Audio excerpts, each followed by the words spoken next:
what's going to happen, how the teams will be playing it up because it's Erangel. Then we have Sandhawk.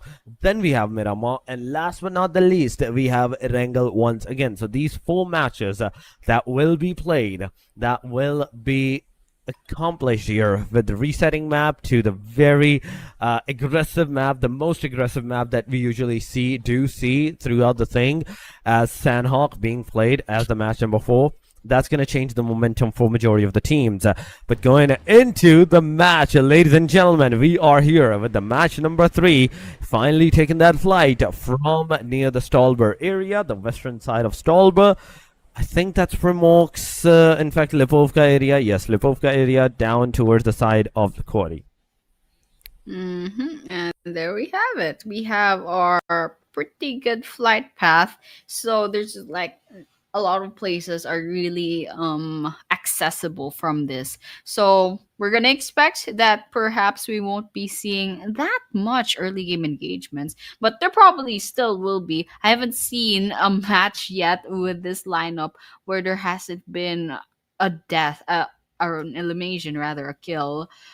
So like within the first 5 minutes. So this is what we're gonna be like expecting right now. We might have some early game engagements, but after that, I think it might be more or less a slow game because that flight path is pretty forgiving, and no matter where the circle is, I don't think the players will have so much of a hard time. So with that, expect these teams to go about and do their Erangel thing. And once again, this is match number 3 on the final day. This is their fourth to the last chance to get as much points as possible. So there's a lot of pressure, especially for the teams vying for one of the placements. But oh my gosh, that first circle is like 40% water. So this Oh is going my to be god. interesting. I want to see what these teams will do about that.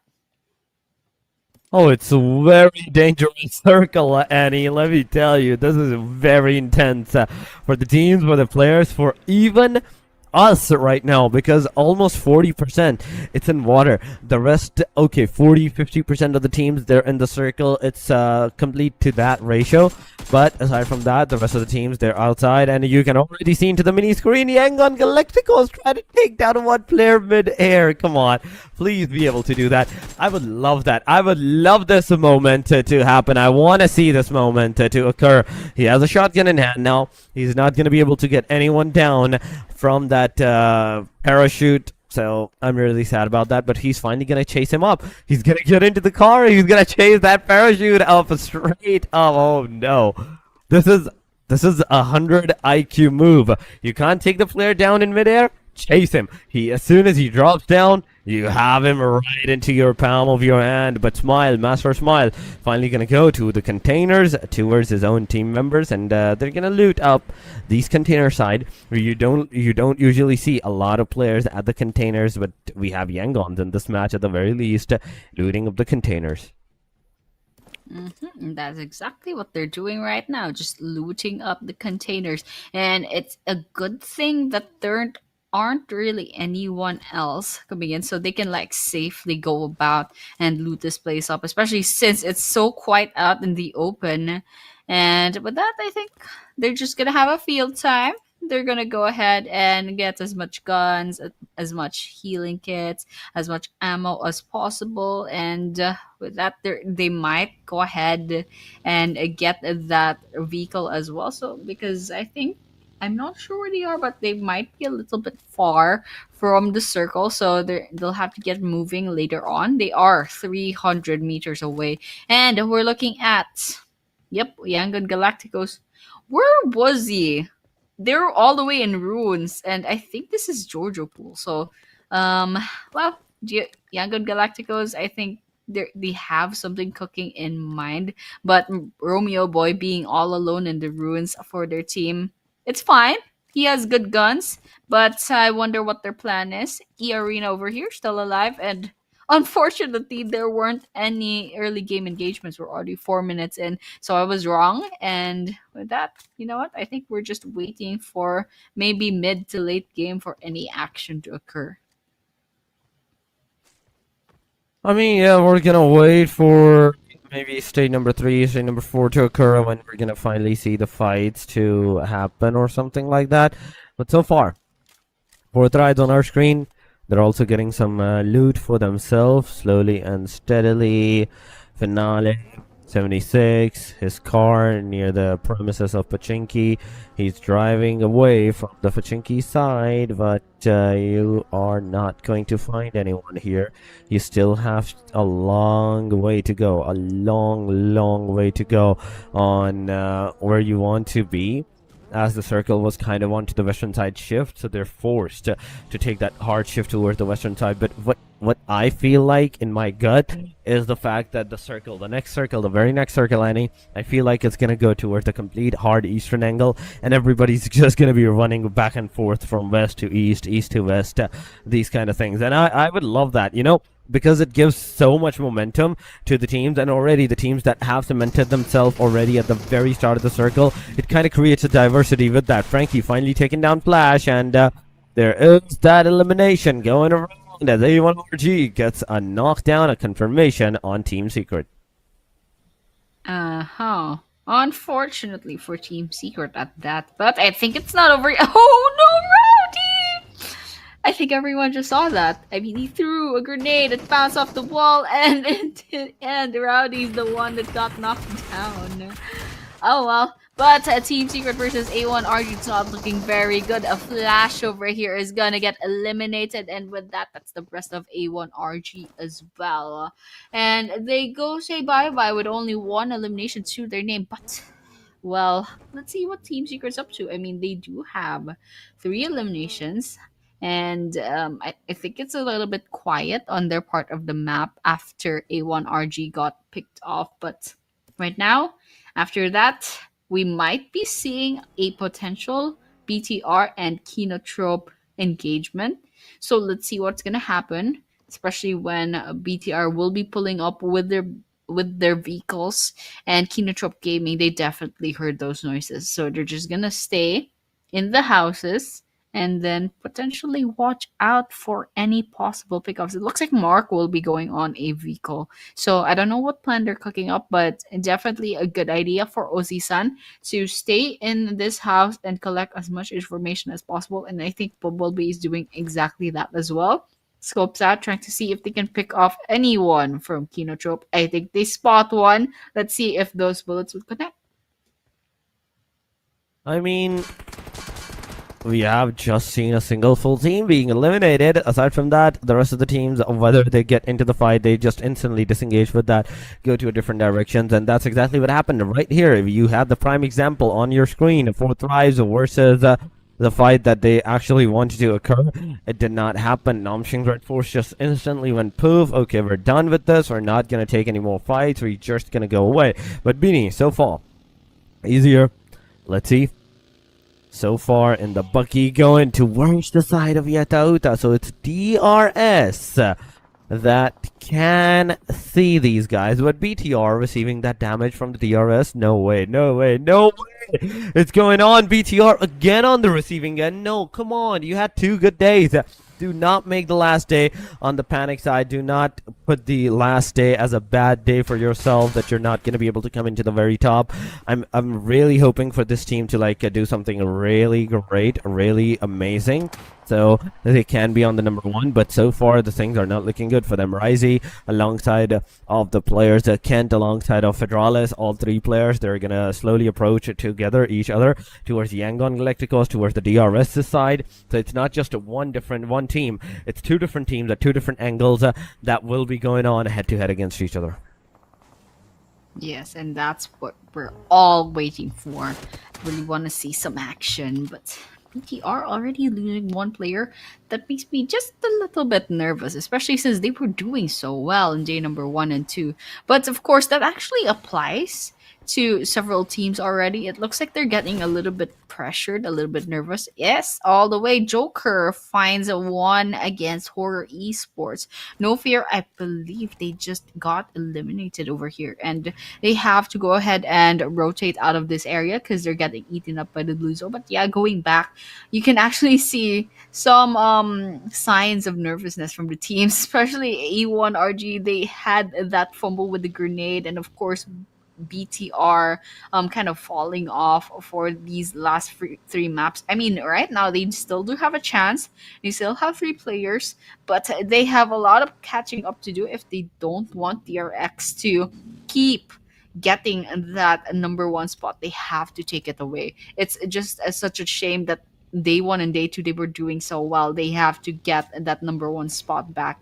And so with that, Horror Esports, however, down to two players and zero eliminations. So I mean, they still have a chance. They're still alive and they're still looking for other players to eliminate. But with two players, it's going to be a little bit hard to go against all the other squads, especially since a lot of the squads are still all four players standing on the roster. So let's see what happens. Yango Galacticos is still here also, trying to see if they can find some eliminations on their side.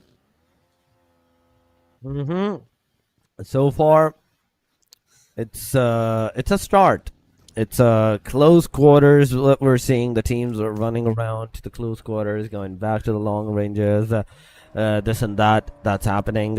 Secret is on our screen so far with 3 eliminations to their name as well. Horror Esports losing 2. BTR having 3 players remaining into the proximity as well. But here we go. Namching's Red Force versus Secret. The shots have been done. The location has been revealed. And now Secret will definitely be pushing towards the Namching's Red Force. But they have to be very careful. Yes, even though this is a very open area, you also have to be very precise on where you're going to stop your car and get out of there, because that single minuscule moment where you have your animation, that's where the enemies is going to stuck you. That's where the enemies is going to struck you, and maybe you will get taken down. So be very careful if you're getting out of the car, if you're changing your seats, or any of those sorts of possible things that can potentially harm you. Binny now finally moving back. There's the rest of his team, like TZ and Doc, I'd say, into the back lines, the compartments, whereas those compartments are outside of the circle. They're definitely going to give him and provide him with a little bit of cover. Just a little bit of cover. Let's see what's gonna happen though for the rest of the team, since we're gonna be closing in on a pretty small circle. It's gonna be closing in Gatka, a bit of Quarry, and Team Secrets out here going against Young and Galactico. Strang sprays in, gets that finisher, gets that knock as well. Now it's just Strang actually. Strang's the only one from Team Secret. 1 versus 1. 1/4 of health. Oh my gosh, actually knocks Turney down. But there's someone else out there. Oh my gosh, I'm so nervous. Oh, there we go. Finally, Trang gets picked off. But it was a good run. There was a 1 versus 2 where Trang won, but all of a sudden the third person from Yangon Galacticos swoops in and finally puts the nail on the coffin. So Team Secret goes down with 4 eliminations on their side. Yangon Galacticos lost 2 players. But over here, we're gonna watch now Nongshim Red Force with Alpha Gaming out in the open with their vehicles. So let's see who's gonna come out of this. All the while, Horror Esports is also getting some kills on their side. Oh my gosh, DRS takes down Federalis. I mean, that's a knock on the side of Federalis. So there's a lot of things going on all over the map. So we're just gonna watch E-Arena right now. I mean, at this point, we are seeing a lot of casualties at a lot of different places. 4 thrives, they're going to have 1 elimination. BTR is going to lose another one of their players as Yangon Galacticos is throw a grenade at them. It's a knockdown, but not a confirmation. Bloods, they're going to have their first elimination to their name. Yangon is finally going to get Rizzy out of the match. Prestige is also being eliminated. And Bloods official is getting some more and more eliminations to their number. R8 out of the match right there. And then Bloods official, 3 elimination to their names. Bigatron by Vitality, Kent, the one and only guy, the one and only hope for the whole team. It's everything residing onto this guy. Romeo Boy, he's here. 10 S12Ks, bullets, lock and loaded. Backside, it's BTR. Frontline, it's DRS and APG Alpha Gaming. The moment they're gonna move and get out of here, that's when the clock is gonna strike. That's when the fights are gonna start to happen. Romeo boy, you can't leave this house. You can't leave this uh, angle without like a solid cover, solid opportunity that the time may provide to you. But 10 seconds, stage number 4 is gonna occur.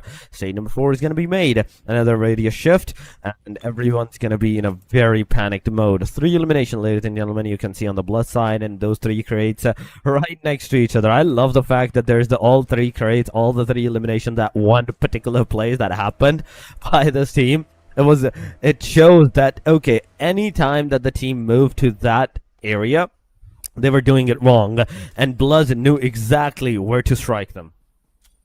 Yeah, absolutely. And Bloods get those kills. But we're here actually out in the open, and there's AST that's rotating into the area. That's Zio from AST, from Tribe Eremacy, that's about to walk into the den of Blues. Zio throwing grenades. Waka is already on the red, so they're in trouble. Oh, Zio is taking damage, however, from somewhere out there. So it's gonna be a little bit risky to try and throw those grenades. And they actually just did run out of grenades, but Riggs over here with 7 grenades in hand. Let's see if they will be able to change the fate of Tribe Eremacy. Because over here, actually, Tribe Eremacy, they got split up quite a lot. It's just one player over there going against the Bloods, and all the 3 other players are gonna come in to the rescue to their one player. So let's see how that works out for them. It's a good thing Zio's still alive, and Tribe Eremacy, they have 2 points already, and they think they'll be trying to get Bloods right now. Let's see how that works out for them. Mm-hmm. It is Bloods official so far with 3 eliminations, and we are seeing them move finally towards the circle. They have to. Triborough Messi. We can see the Triborough Messi in the corner of the circle, holding down the fort against not only just the DRS, but also the Bloods official. The moment Bloods is going to finally move, there you can see a lot of casualties, a lot of sprays are being done upon them. Big Papa taking T4 down. Bloods official, 1 player, 0. Xerox has been taken down. Axie has been taken down. Gyrosaur is coming into the close proximity. S12K finally getting a connection and 1 knockdown.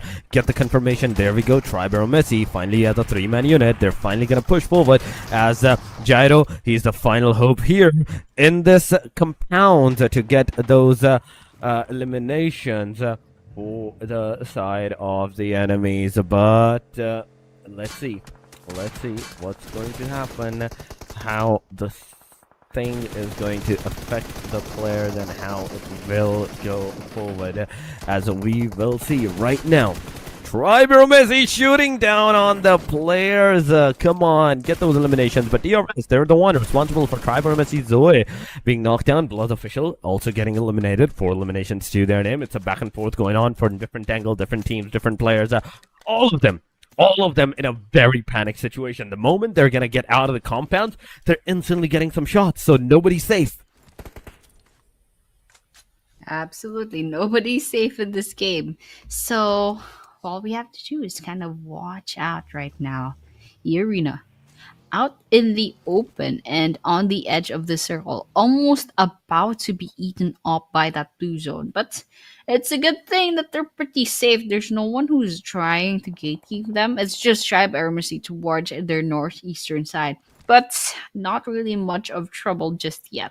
And looks like that circle is going to be favoring DRS quite a lot. So that's going to be an advantage on their part. Jiggle Horror is all alone now. DRX rotating into the area. APG, half of their squad is outside the circle. And we have Top within the open field, but all alone as well. So right now, it doesn't seem that there's any engagements yet, but everyone is definitely settling into their positions, trying to see if they can get maybe any buildings whatsoever. But Alpha Gaming, they get spotted by DRX, and it looks like Big Papa is trying to get some big damage on their side. But see y'all, ooh, they do get knocked down by QXZZD on the side of DRX. East is still alive. I think there's a chance for APG to go ahead and get those revive. No, there's the opportunity is not there anymore. They're down to two people, East and Top, trying to go against DRX, and DRX. They are also down to two people. So this is a potential two versus two rather. A potential for two versus two. They also have to worry about the rest of the players. 22 players remaining on this map.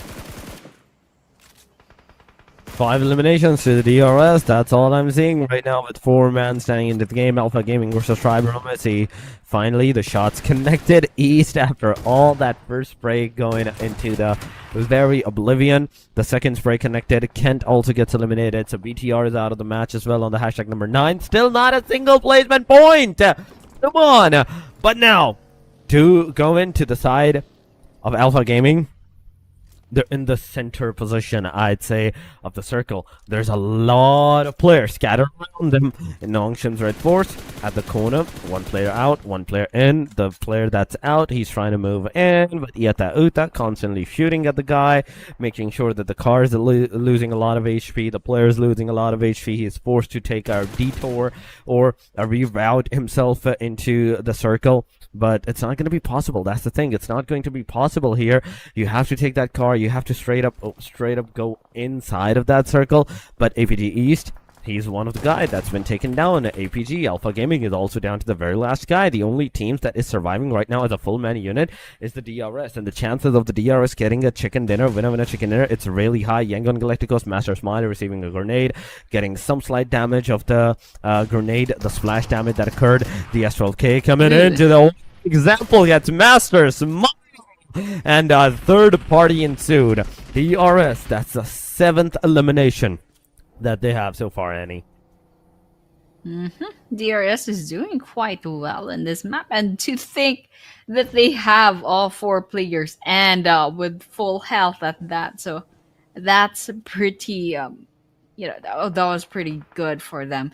That's pretty good for TRS. They're doing really well. But I can see in this map, it's getting a little bit chaotic. There's like several teams up in the same compound. And I think this is going to be really fun later on. But unfortunately, nothing's popping up in the kill feed just yet. So this is going to be a waiting game for everyone involved. DRS, however, still positioning themselves outside of where all the chaos is. All 4, 5, 6 is in trouble. Romeo Boy getting all those bullets in, and that's actually a finisher on 4, 5, 6. Now, just taking a look at how EA is doing right now. It looks like there's only one player left. Tamara is very low in health. Oops, and the last player from E Arena does get picked off, and so that's a bye-bye for now on their side. Kinotrope Gaming 1 versus 1 all manages to get that against Romeo, but YG does say goodbye, and now we're down to the top 5 teams already. Into the top 5, ladies and gentlemen. DRS, APG, DRX, Kinotrope, and Nom Shing's Red Force. It's a solo, it's a duo, it's a trio, and we have a DRS as a full squad. Not even a full squad right now. Okay. They actually lost one of their players. I just realized that. But DRX, they're the first one in the top 5 to get eliminated. Alpha Gaming here, close to the Kinotropes player. Let's see. As a duo, top east, what they're going to do. Spotted marks, the spray's going up, but not a connection. Come on! You couldn't get a knockdown. This is not the way to go. Alpha Gaming, now you have to throw the grenade. That's top grenades. Finally gets Ozizan down. It's a single knockdown. Second one on its way. The trajectory will hit the player. Nope, it did not going to hit the player. Nobody's gonna receive any damage right there. But top, let's see. The sprays, the throwables is happening.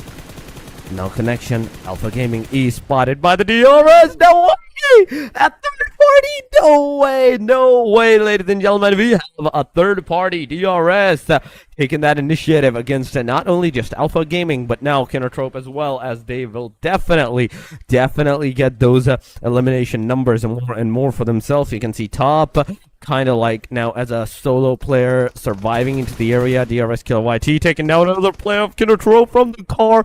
Oh my god, this is insane. Absolutely top. Oh my gosh, Mark. Mark is in trouble, but top is also taking damage, so they're gonna have to keep him moving. And Mark is safe for now, but top is the last player from Alpha Gaming, so he has to be a little bit careful. Whoa, that was crazy! But wait a minute. Oh yeah, top does get the kill against Mark and someone else from another team. They took the kill for the other player from, and then that just like goodbye for Kinotrope for now. But TRS Gaming, three players left, and they have the best chances of getting this chicken dinner for within these top three teams. I mean, Alpha Gaming, it's just one player left, and Nongshim Red Force, they're down to two players. So GRS, they have control of this field. The circle favors them. Nongshim Red Force is still outside.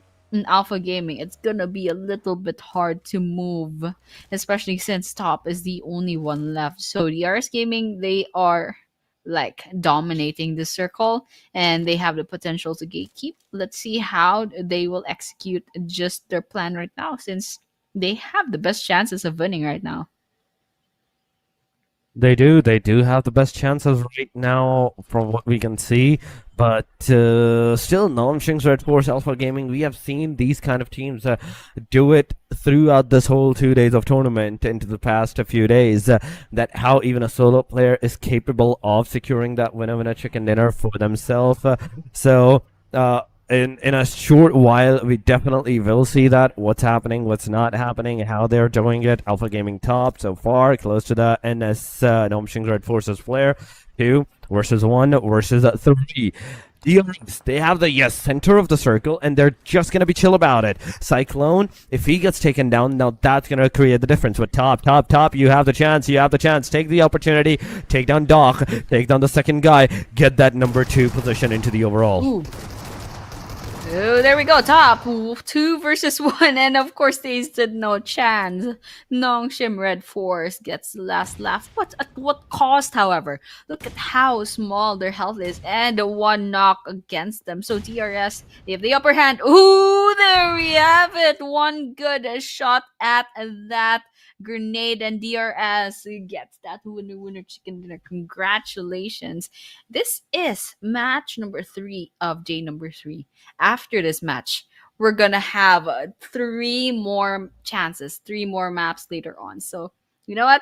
This is gonna be really fun. There's a lot of pressure coming in, especially for the teams that are vying for a spot in the top teams. So, especially that's DRX and BTR. I'm really excited to see how the leaderboards will be looking at later. And of course, I really want to see the stats that come up after this match. Yes.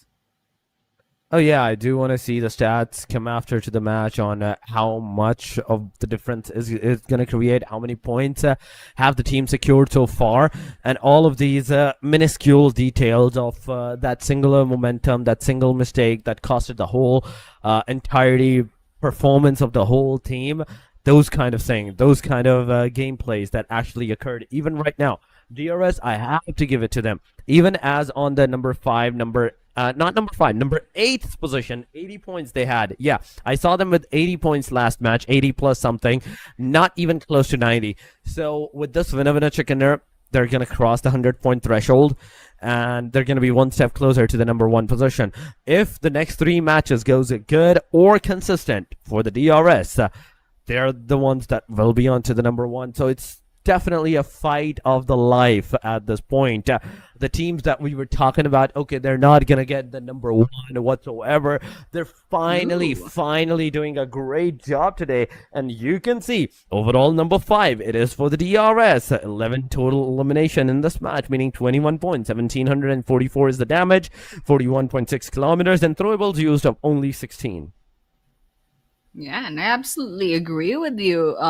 With the leaderboards right now, I think also the teams that are maybe at the 80s on the total points in the overall ranking, they still have a chance to climb up even to top 1. Especially since it doesn't seem that DRX and BTR have that strong consistency on their side. They do get a lot of points, and BTR, they're probably gonna rise up sooner or later, and DRX as well. They fall off sometimes, and it's just like a 50-50 whether or not they'll get a lot of points later on. But we can see from DRS here, they managed to rise up so much from this one winner chicken dinner. So I'm really excited to see how this will affect the leaderboards later on. So no clear prediction as to what will happen once match number 6 ends, but that's where all the excitement is gonna end up. So yeah, that was match number 3.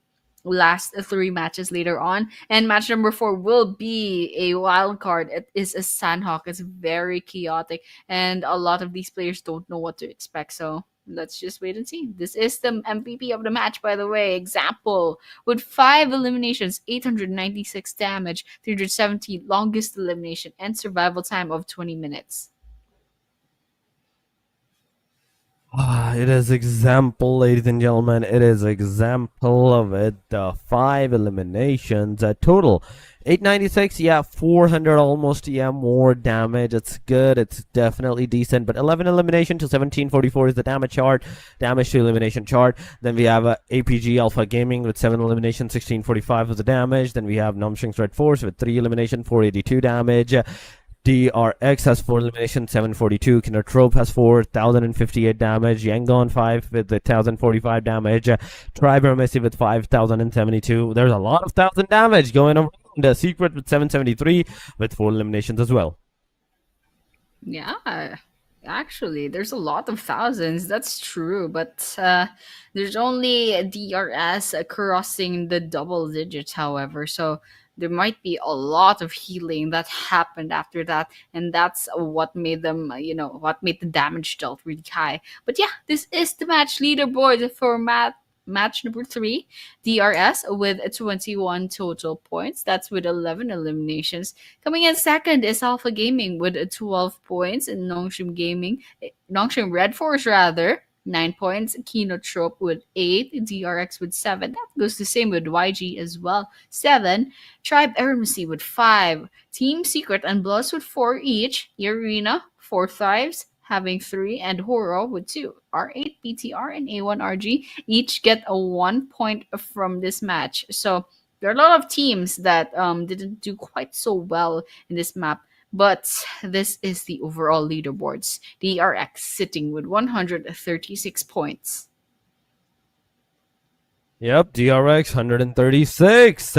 From 1 point of a difference to all the way to 15 points of a difference. They have successfully taken that number 1 position for themselves. BTR 121, 109 for TS, Hora 107, 101 for the DRS. Another team crossing the threshold of 100 points. Alpha Gaming 99 for them, 91 for the Yangon. Then we have Tribero Messi with also 90 lines for themselves. But MVP race, there's also the MVP race, ladies and gentlemen. It is GK with 34 eliminations in total, 5870 damage, average survival time of 17 minutes, and the contribution that this guy has is 47.22%. That's the elimination contribution for his whole teammates. With 34 eliminations, successfully he almost got 50%, almost 50% of the contribution for the team.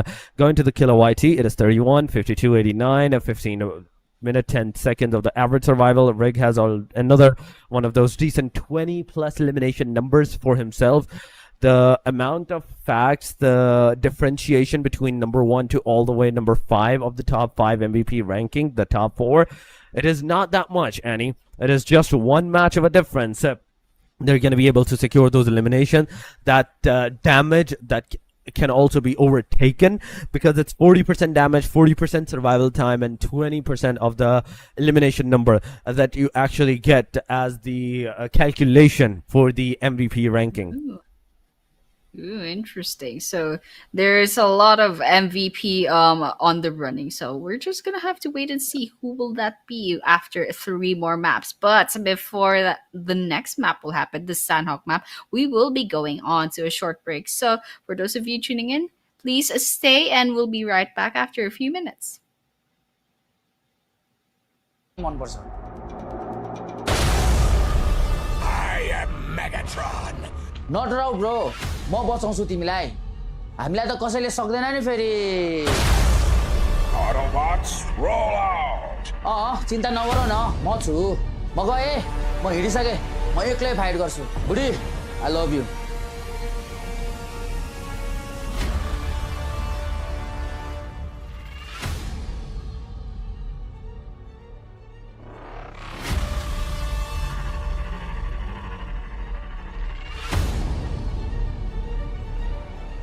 The Epic Transformers Showdown event is here. Get a free Bumblebee voice pack, enhanced edition, and a new legendary outfit.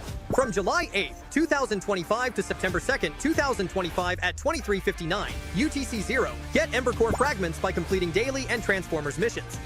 Collect certain amounts of Ember Core fragments to claim milestone rewards that include Space Warp music, New Sensation Space Gift, and 800 perk tokens. With 800 perk tokens, you can redeem the new legendary Yellow Jacket mech set and cover at the perk exchange. You'll receive a Transformers token for every 600 Ember Core fragments you collect. It will be placed in your inventory and automatically carried with you into matches. Tokens can only be used in ranked-themed mode maps with a 4-player team. The player holding the token must pilot a Transformers bot and terminate the enemy Transformers bot in order to begin the trial. Once the trial is initiated, only players that survive and win will be counted as having completed it, and either Optimus Prime's or Megatron's exclusive results screen performance has been triggered. The Transformers token will only be used up when the player who initiates the trial completes it. If you don't end up using the Transformers token, it will return to your inventory at the end of the match.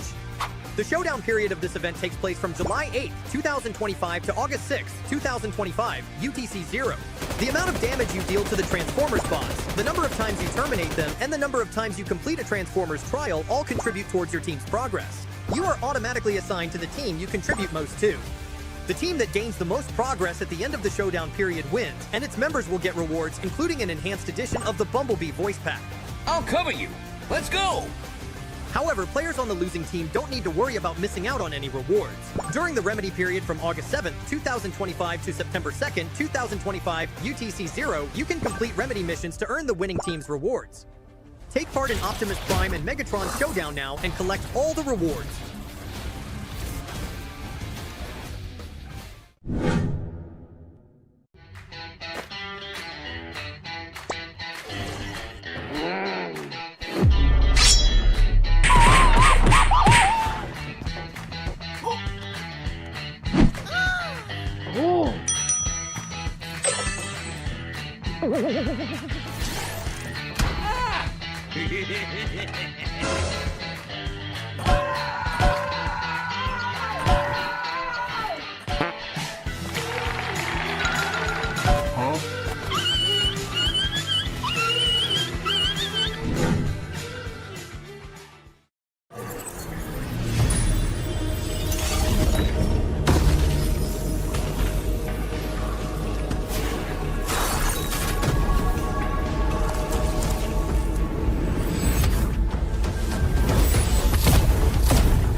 The highly anticipated addition to the Mummy series outfits is here. Paired with the new Ice Tomb Glider, the Polar Spectrophage set is just what you need to freeze your enemies. Or send them ablaze with the Inferno Fiend set's new upgradable Chain Inferno Uzi. All the Mummy outfits are back. Get them all. Join now and collect the whole series to turn all eyes on the battleground. Event period, July 10th, 2025 through September 2nd, 2025.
Cybertron's future is near.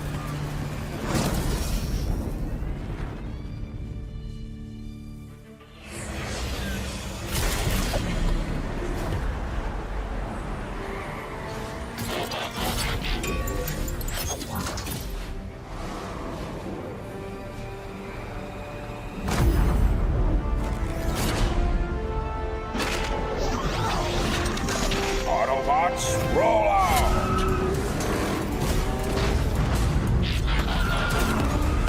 This planet reeks of weakness.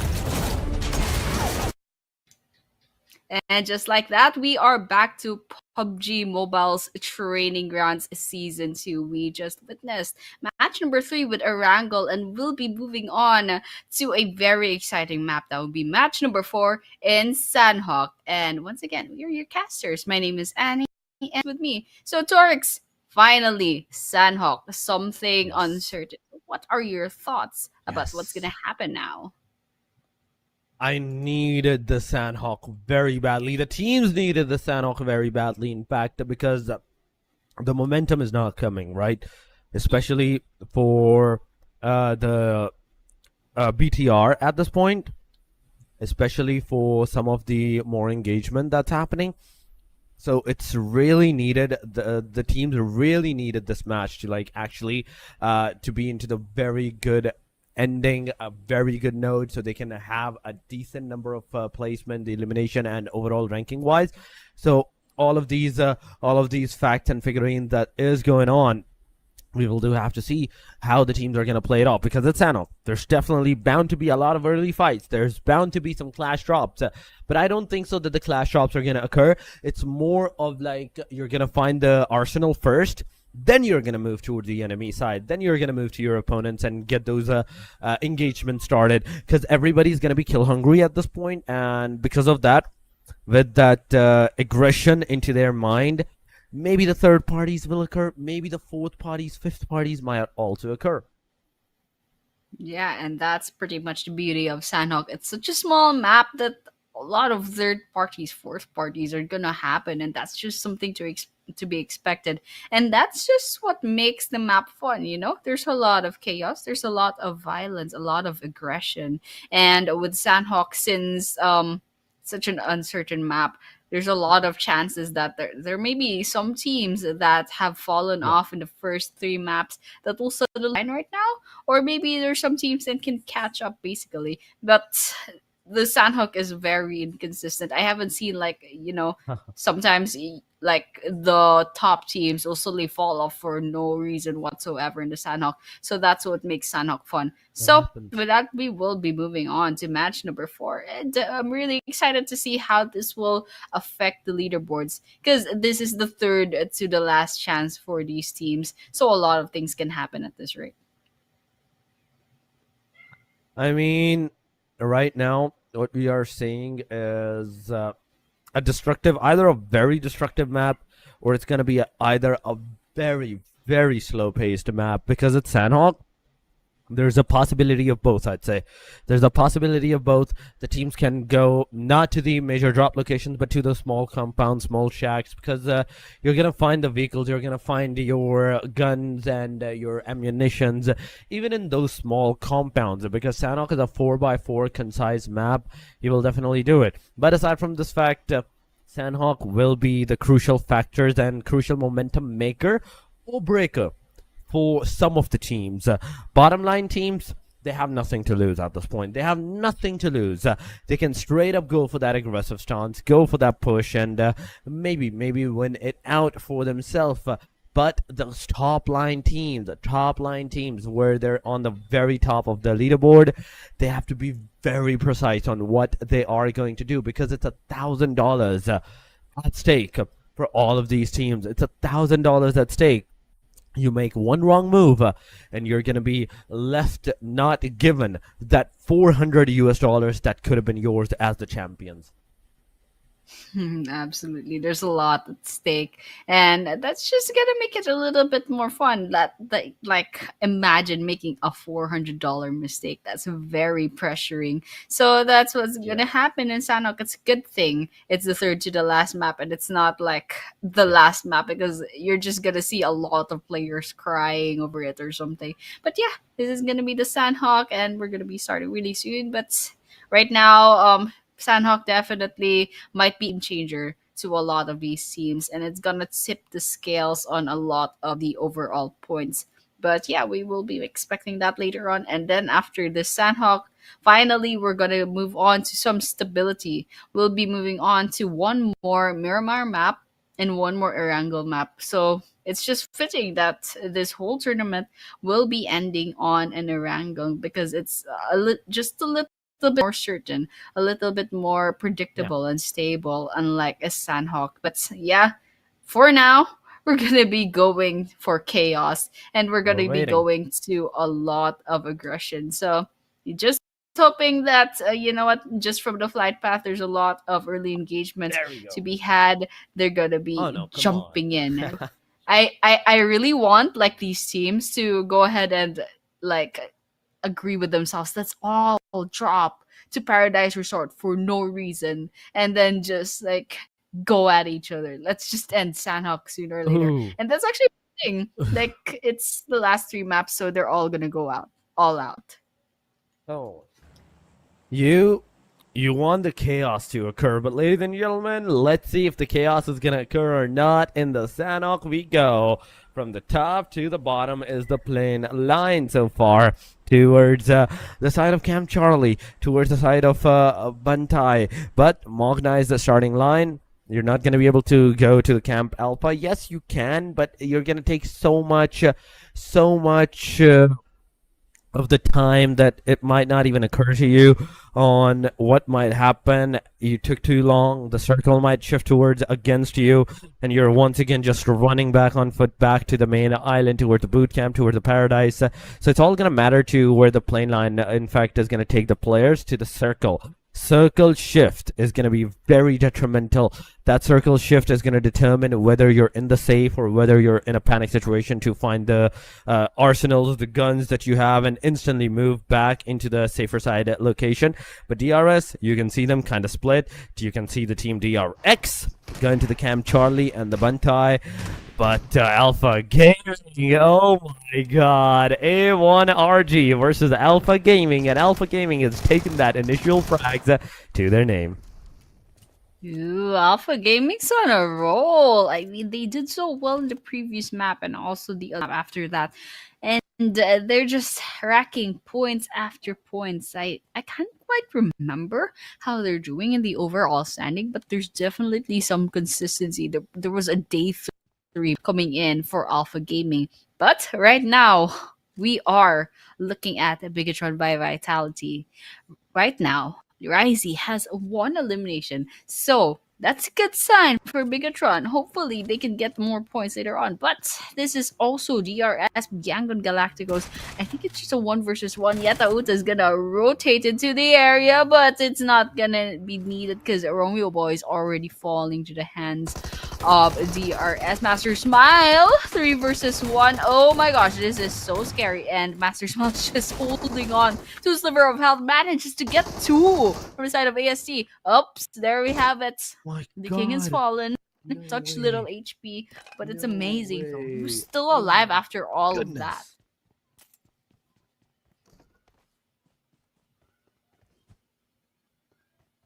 It's so good. That's crazy. So amazing. It's so amazing the way Master Smile actually retaliated, made sure that they even gave the other team a run for their money.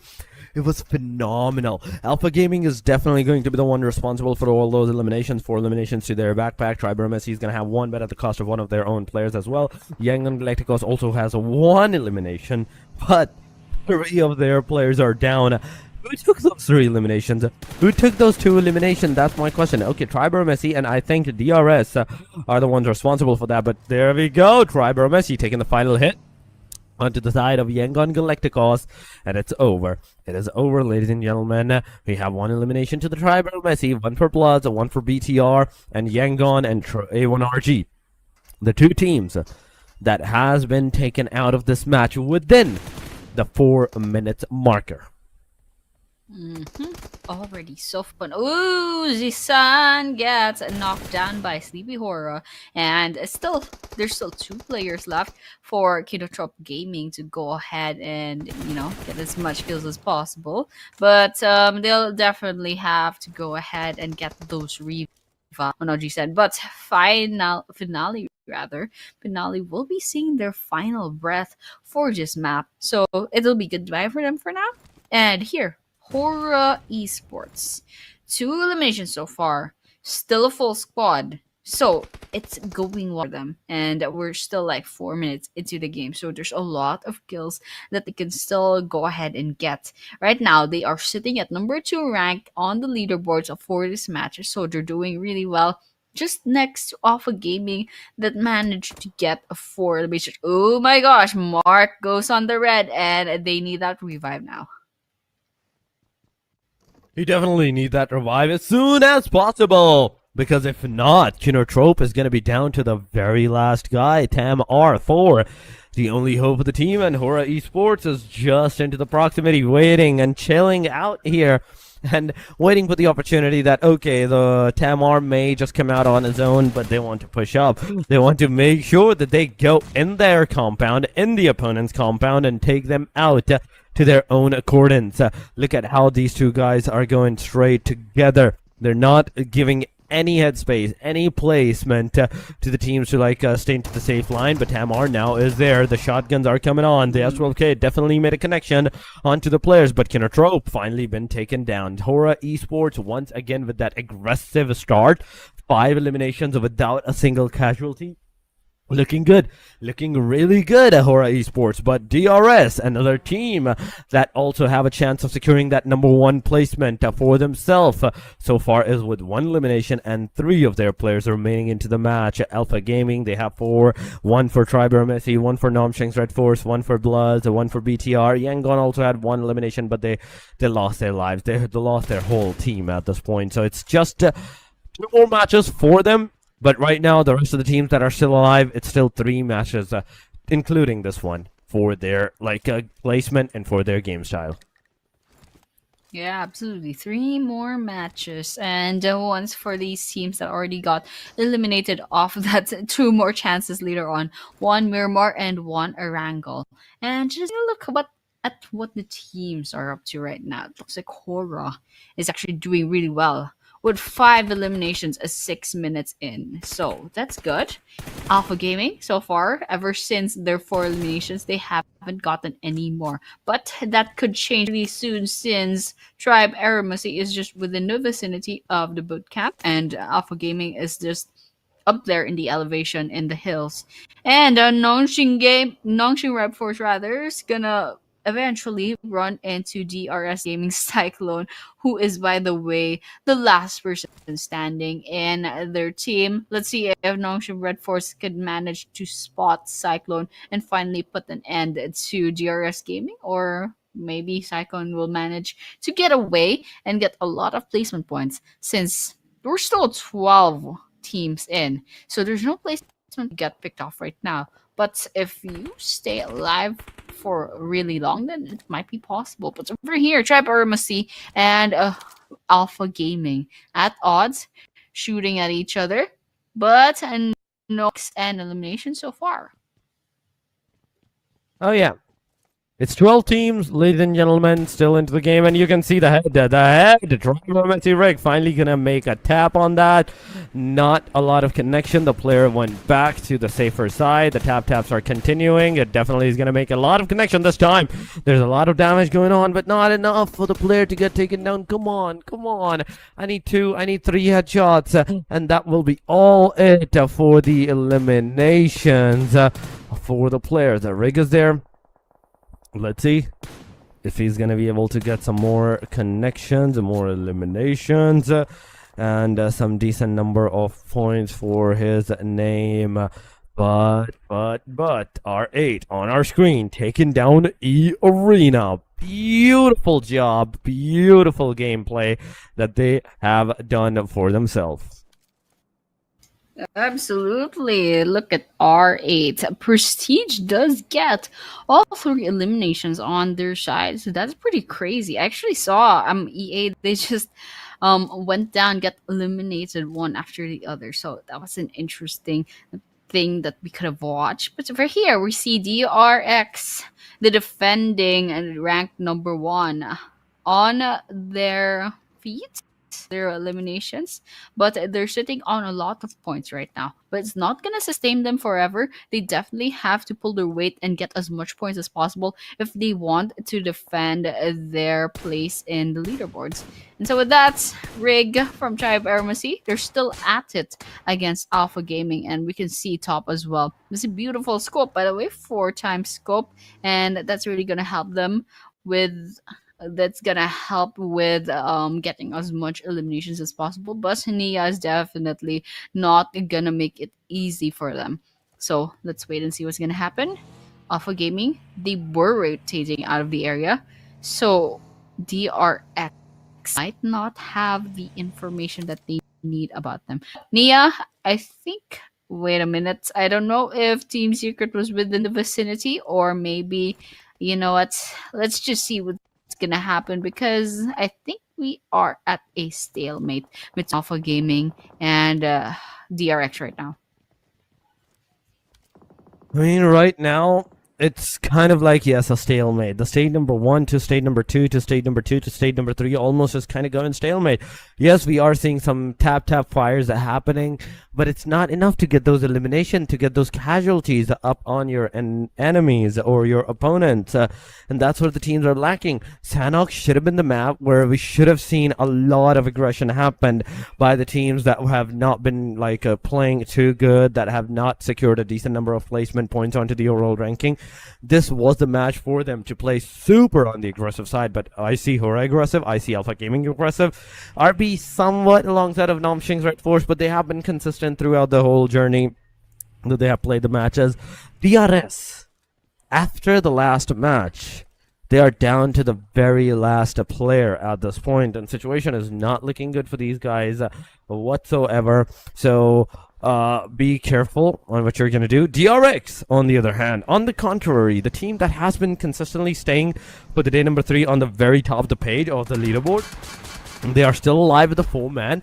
And looking at the map, you can see them kind of close to the Pinon area, just going from one direction to another one, going to ruins this time. They're going to want to take a different approach in the circle, but they don't know if their Bluzz is there or not, so it's definitely going to be a surprise for them.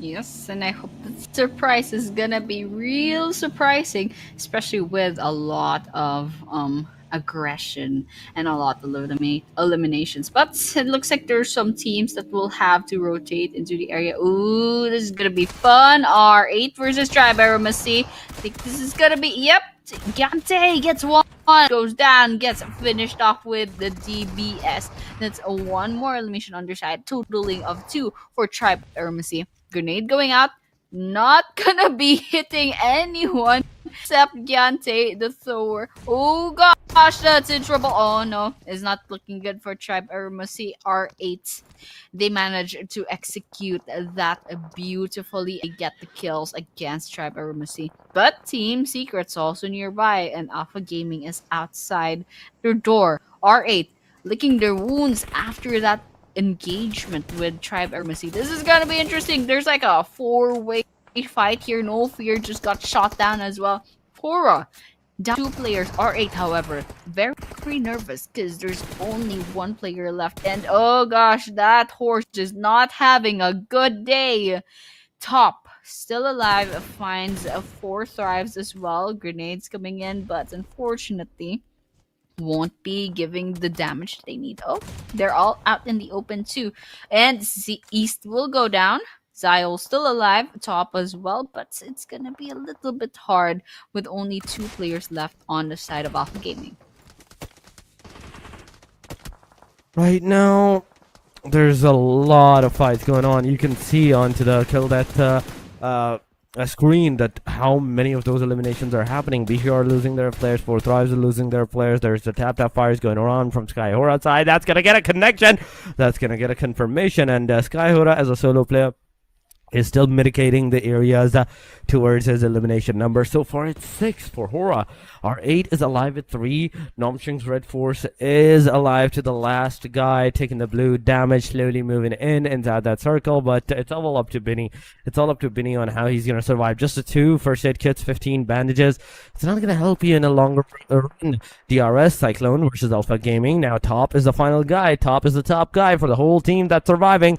He's going to throw a grenade. Cyclone is not going to receive the damage, and he is forced to utilize all his utilities, all the throwables that he had, and with this now he's all like empty-handed. Skyhora, another one of the players that's receiving a lot of damage but surviving. But BTR, the team that desperately needs a win of a chicken in their back to get themselves cemented into the top ranking, right now is struggling again. One player is knocked out. Unfortunately enough, he is getting that revive, but Skyhora, this gives enough time for this particular player to get into the safer angle. There's 4 Thrives on different angles shooting at Aura, but giving out their location to another team. Oh my god, Sandhawk being the classical Sandhawk, you make one sound and there's always a third party. There's always a bigger fish behind you to swallow you whole. Absolutely. Take one step and the whole island will hear you. And that's basically what's going to happen. I mean, just third party after third party after third party. And this is going to be fun because just looking at leaderboards, there are 4 different teams with solos left. That's Hora, Alpha Gaming, Noshim Red Force, and DRS. And for Thrive, so there's still 3 teams, but they are trying their best to get another elimination. I mean, they only have 1 elimination right now, so they definitely need as much points as possible. Crosshairs had to Hora Esports get some damage in, but it's not enough. Let's see what T24 will do. Ooh, there we have it. R8 steals that kill. And with that, they get 1 more point on their side, making it 8 eliminations. 8 eliminations for R8 Esports. I mean, R8 situation is looking really, really good for them. They are making sure that not only they are doing a really decent job in those elimination number, but also with the survivability, as 3 players are still into the match, as there's 3 players still surviving and playing the game. Now they have to move finally in the circle. Now they're outside of the circle, and there's a lot of damage that might occur, that might come into the play, so be very careful on what you're going to do. So far, it is a okay shooting at BT all from the top of the mountain. Oh my goodness! The fights that's about to occur. BTR receiving that damage from Bloods. Official Bloods has been doing a decent job into the previous matches as well, but right now they're in dire need of those Vinamina chicken dinners for the rest 3 matches, or some amazing performance if they want to like secure the top 5, top 4, maybe even the top 3. Yeah, absolutely. I mean, everyone needs their points right now, especially BTR, who's trying to climb their way up against DRX. And all the while, DRX still alive, by the way, with 4 whole players and 3 eliminations on their side. R8's not doing well. They are within the blue zone. It's gonna be a little bit hard to move as well, especially since it's an open field right in front of. Oh, manages to get a knock against Zeros from Team Secret. I think there's just. Oh gosh, Jaiki almost got picked off, but in the end, Team Secret pulls through. R8 says goodbye, but they go down with 8 eliminations as well.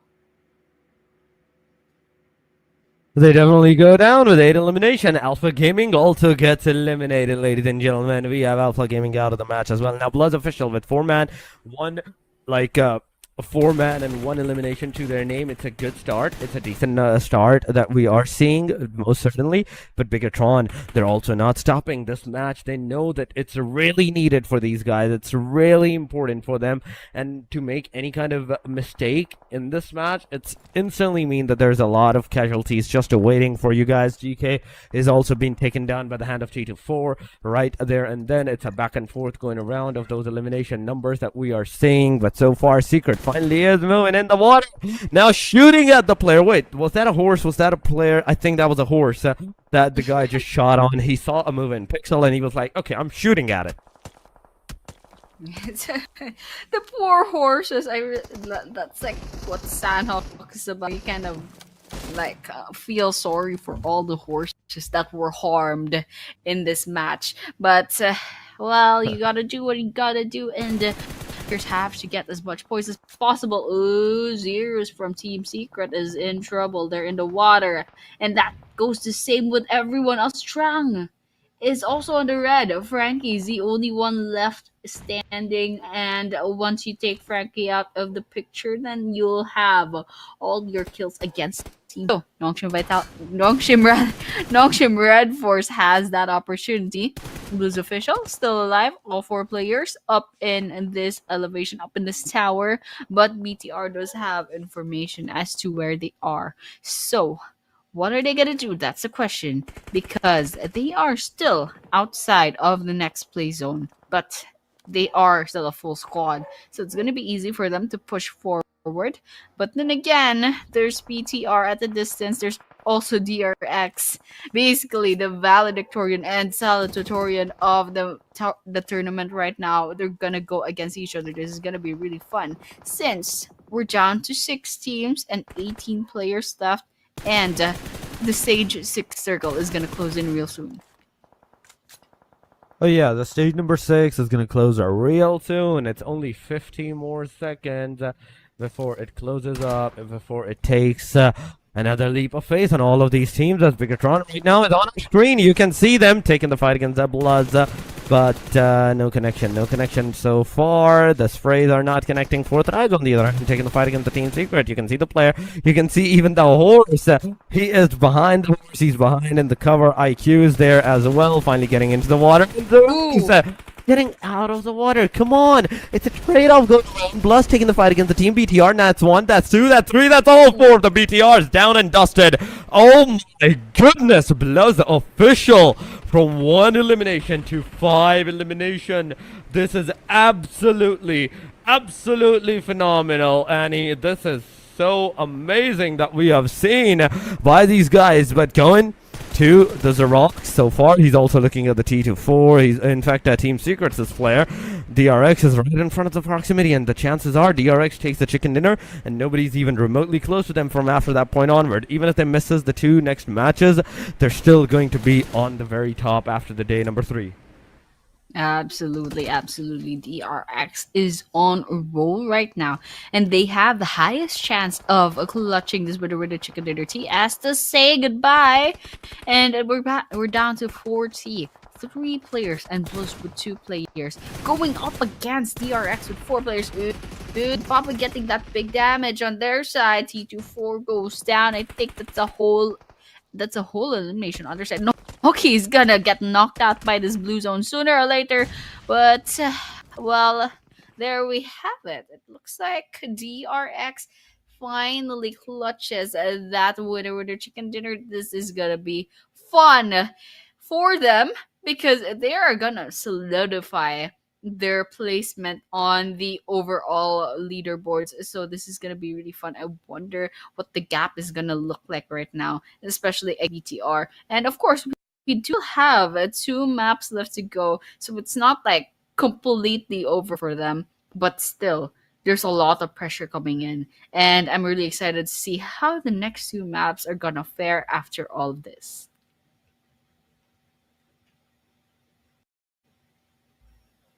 I hear you, Torx.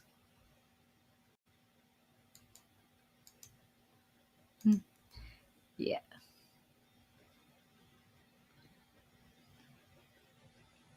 Well, anyway, Torx, I'm really excited to see what's gonna happen later on. Well, I'm really excited for the statistics because, well, DRX does put on a lot of points against BTR, and they've solidified themselves in rank number 1. So, you know what? As you said a while ago, like DTR is quite like they're not getting a lot of points. They're not getting the points that they need. So there's a huge gap gonna come in with DRX, and they only have two chances left to catch up. So a little bit nervous for Bigatron by Vitality, but still, it's gonna be really interesting. And I really want to know, however, if ever there will be a team from the top three and top four that will overtake BTR. That could be possible as well. So that's something to look forward to. And we can see DRX over here with 6 eliminations, damage dealt 1013, and distance traveled 23 kilometers. And with that, this is the individual team stats as well. Yep, there we have it, Torx. There we have it. We have Big Papa with 2 eliminations, Neo with 2 eliminations, QXZZZ with 1 elimination, and Big Mama with 1 elimination. And this is the match summary. We have a 54 total eliminations, 4 grenade eliminations, 1 airdrop looted, 0 vehicle eliminations, and 5,620 healing done. And we do have Sky Horror getting the 267-meter longest elimination. So beautiful stats coming in for this Sandhawk. By the way, this is Sandhawk, so lots of chaos coming in, but still DRX as on the top. And this is the MVP of the match. It's IQQ with 5 eliminations, 676 total damage, longest elimination of 194 meters, and survival time of 20 minutes and 20 seconds. So, the MVP of the match, done and dusted. We have the statistics for that. And we're going to be moving on to the damage graph. And of course, DRX with their 6 eliminations and 1,013 damage, they have the left side of the Sable. But taking a look at the other teams, we have 8 eliminations and 1,580. And moving on to R8 as well, they have 8 eliminations and 1,085. And so, despite DRX winning the chicken dinner, they're not really like the highest amount of elimination, but the important thing is they racked up Oh, nice. a lot of total like eliminations and placement points. So this is the match leaderboard, Storix. Oh yeah, the DRX again. Even though couldn't they did got the winner in a chicken dinner, and that means with 16 points to their name at their disposal, they're going to be unstoppable. 4 thrives, 13 points in this match, plus 12, 8 for R8, 7 for Secret, 6 for BTR, Namshing's Red Force with the 6. But going into the overall ranking, ladies and gentlemen, here we go. DRX 152.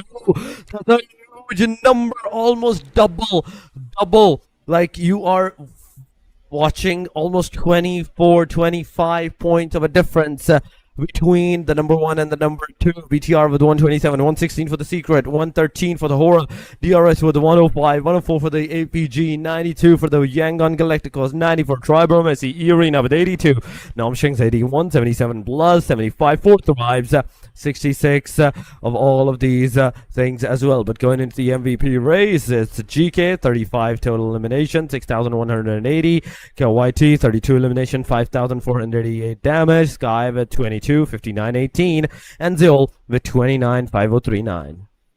Yeah, and I love Jaiki's picture, not the typical esports post with the crossed arms. He's like the only one with like the standing emoji kind of pose.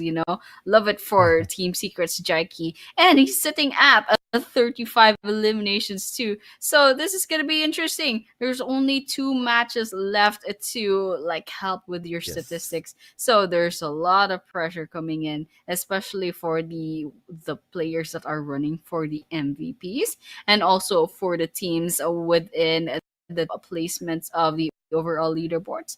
They have 2 more mops left to go.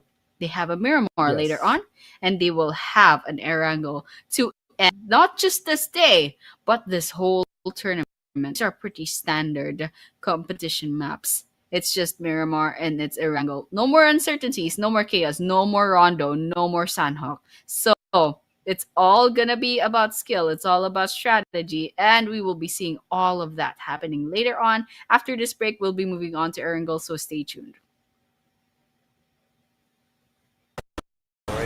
ignites my spark. We'll crown a new lord of Cybertron.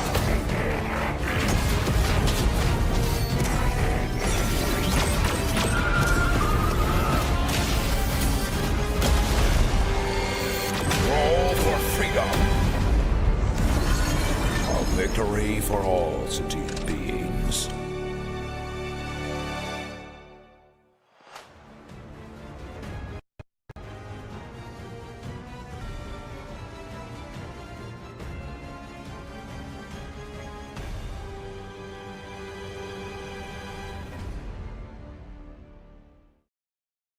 Come check out WoW version 3.9 during this blistering summer. But watch out so you don't get blasted by ink. The new Ink Blaster fires ink in multiple different colors. Like other firearms, it deals damage, but it also splatters anything it hits with ink.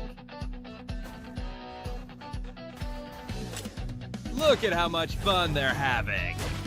Look, seems like the pool party's got some fierce-looking guests. The Smog Zombie and Spitter Zombie have been added to WoW. They're not easy to deal with. Don't miss out on this summer showdown. We might need a janitor to come clear up the battleground.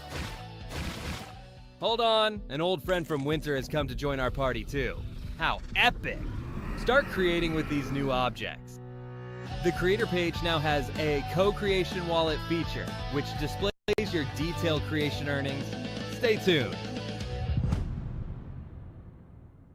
Is the gloves with teddy, the headband, and also the tail.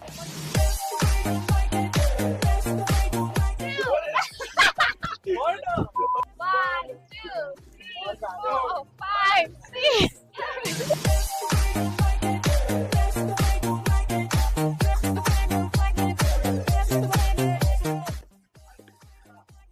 Oh my god!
Don't know how to summon a Transformers bot? Watch this video to learn how. To summon a Transformers bot, you first need to obtain a Space Bridge beacon, the Neon Outpost's core crate, Astro Den's winner's crate, and supply shops are guaranteed ways to obtain a Space Bridge beacon. There is also a chance to obtain one through other means. Neon Outpost Premium Crate. Search supply piles. Space Bridge entrance. Classic area themed crate. When the sky darkens at 400 seconds into the match, you can equip the Space Bridge beacon to the throwable slot and use it. Place the beacon before the Space Bridge entrance's time limit in the upper right corner of the map ends. It must be placed on a flat surface. Then, at the end of the countdown, it will summon Optimus Prime, Megatron, Transformers upgrade materials, or a supply crate to your location. Dive into battle with the Transformers and experience never-before-seen combat.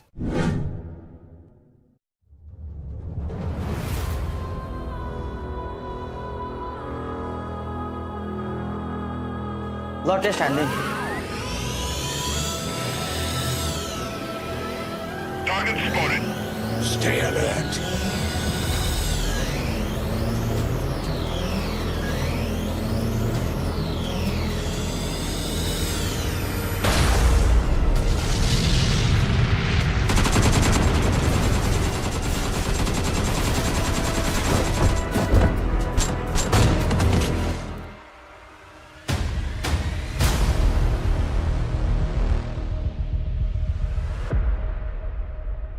Thanks ल bro तर मलाई help चाहिँ चाहिएको थिएन ल हामी पनि यसो pro हो ल एकछिन तिमीलाई त म जहाँ पनि देखिरहेको हुन्छु मलाई फलो गरेर हो र मैले लाइक सेयर फलो भनेको सोसियल मिडियामा पो फलो गर्यो भनेको त थोडी न मलाई पछि लागिरहेछ भनेछु त Ladies and gentlemen, welcome back once again to the PUBG Mobile Training Ground, Nepal Pro, season number 2. We are here as your host, as your casters, once again after the half-day point, and even on top of that, the Sandhawk that we just witnessed, a very stale Sandhawk. I'm not gonna talk about the Sandhawk being on a very aggressive side. No, it was a very stale Sandhawk for some reason. But ladies and gentlemen, we are here with the final few matches. 2 more matches to go. And that next one, the next match that we're going to witness is the Miramar. Miramar, the one and only, the longest, the biggest map. I do feel like it's the second biggest map now after Rondo has been released, after Rondo is being played. So I'm just going to call it the second longest map, second largest map. But Annie, what are your thoughts about Miramar on how the teams might play it out? Well, since this is the second to the last chance, I don't know how the second part of the overall rankings are, the team second page of the overall rankings are going to do, because I bet some of them already know what their fate is going to be for this tournament. So sometimes in some tournaments, they go all, just have fun, but in the end, they don't really take it that seriously. So that's going to be something we might expect or may or may not expect. But for the teams that are still in the running for the top placements in the overall rankings, now these guys are going to be really nervous. There's a lot of pressure coming in for them. So potentially they might go beast mode, or they might go too safe, or they might fumble a lot. There's a lot of possibilities. So with this Miramar map, second to the last map there, not that much pressure as possible, but I'm really hoping that a lot of these teams will rack up points and get as high up the overall rankings as possible. I mean, they need to get as much points as they can so far to be into the overall ranking in a great position, first of all. If they're not, it's definitely going to affect them. It's definitely going to hurt them a lot. So whatever they're doing, whatever they're trying to push up right now from this point onward to mitigate themselves into the situation, every single point matter, every single momentum matters from this point onward. The placement that you're gonna have, the momentum that you're gonna generate, and the amount of placement that you can get into this match, it all is dependent on this thing. But aside from that, Miramar, it is Miramar. It can either be like our starting Miramar, very aggressive, or it can be like the typical Miramar, very on the stencil side, very stalemate. The teams might not take the fights early on till the stage number 5, stage number 6. But there's also a cautious to that. There's also a caution for that. If the teams do not take the fights, do not take those early engagements like we saw aggressively, we're going to see a lot of aggressions into the stage number 6 onward, stage number 5 onward, where those 16 teams are going to be compact within this small circle, small radius of the circle. Nobody will have any exit. Yeah, absolutely. That's going to be really fun to watch. But really want to see a lot of aggression later. I'm just imagining, these teams, they're all like, let's all land on El Pozo or something, or Los Leones, and just go at it. But of course, there are some teams that will be it seriously, and hopefully, we see a lot of aggression early on, because that's where all the fun is, because that's where all the uncertainty is. You don't have the best guns yet. Some people get knifed down, or frying pan, or straight up punched to death in the early engagement. So that's one thing that we can look forward to if ever they go aggressive early on. But if they don't, as you said, we're gonna be expecting 16 whole teams in a stage 8 circle, congregated. That'll be really fun to watch. Just one grenade and there will be 10 eliminations. But it hasn't happened yet. No. But it would be really satisfying to watch. And you know what? Anything can happen, but I think that's just one thing that probably won't ever happen unless the players all agree to it. But you know what? A caster can dream. I mean, yeah, we can dream, but we're definitely not gonna see 10 eliminations with a single grenade going on. I mean, that's going way beyond. You're going plus ultra at this point for the teams with that grenade. You're using the one for all to the 1,000 times on the limit, and it's not gonna do anything. But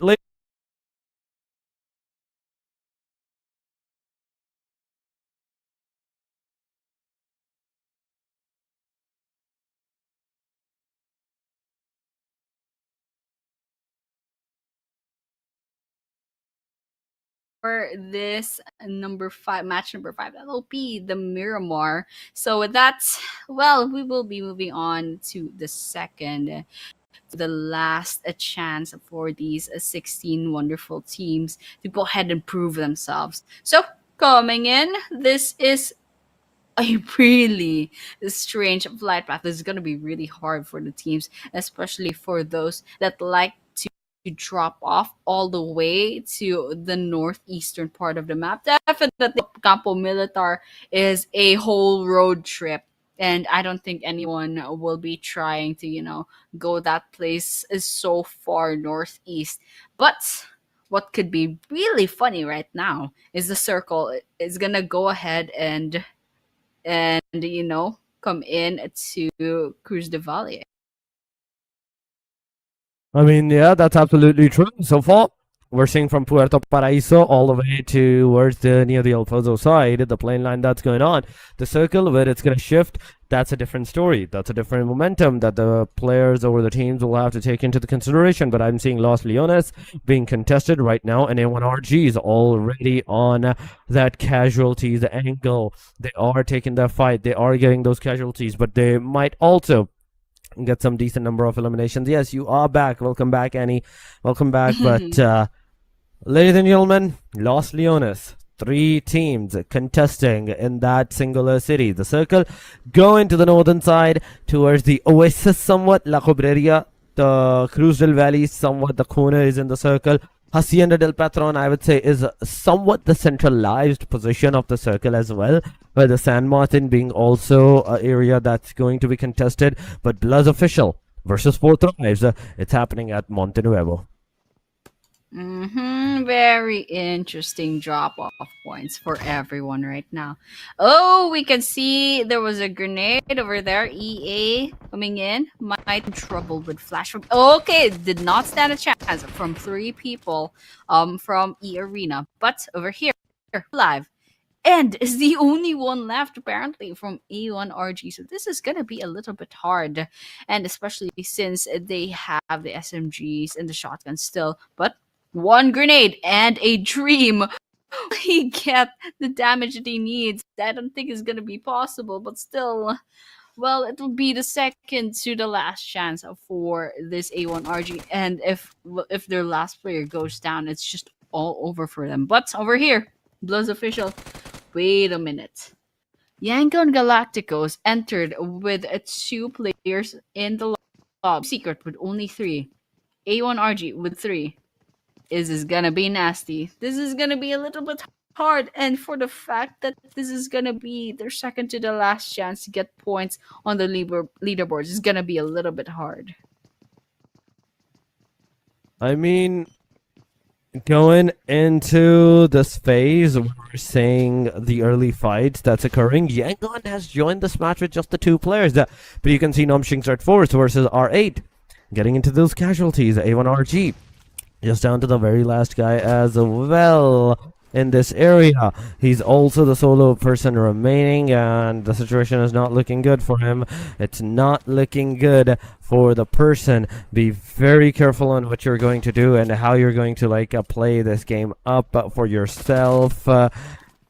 But here we go, Rowdy going forward. On the other side, we are seeing Nomching's Red Force versus R8. Those casualties are popping off, ladies and gentlemen. It's happening. Rowdy's here with the shotgun in hand, and he's not moving, and he knows that at this point, if he gets eliminated, that's another elimination to the whole team. So you don't want to do that. Yes, and then just as you said it, 4, 5, 6 finally puts that last bullet on them. Well, that's actually one team down from this whole map, but we're still up 14 teams and 46 players as well. So lots of exciting things that are waiting to happen. Blues and Four Thrives are within the same area, so this is gonna be really fun. All the while, Ozzy-san from Kinotrope spots Arena and finally puts in coffin for NC2 as well. So EA, they're in a little bit of trouble.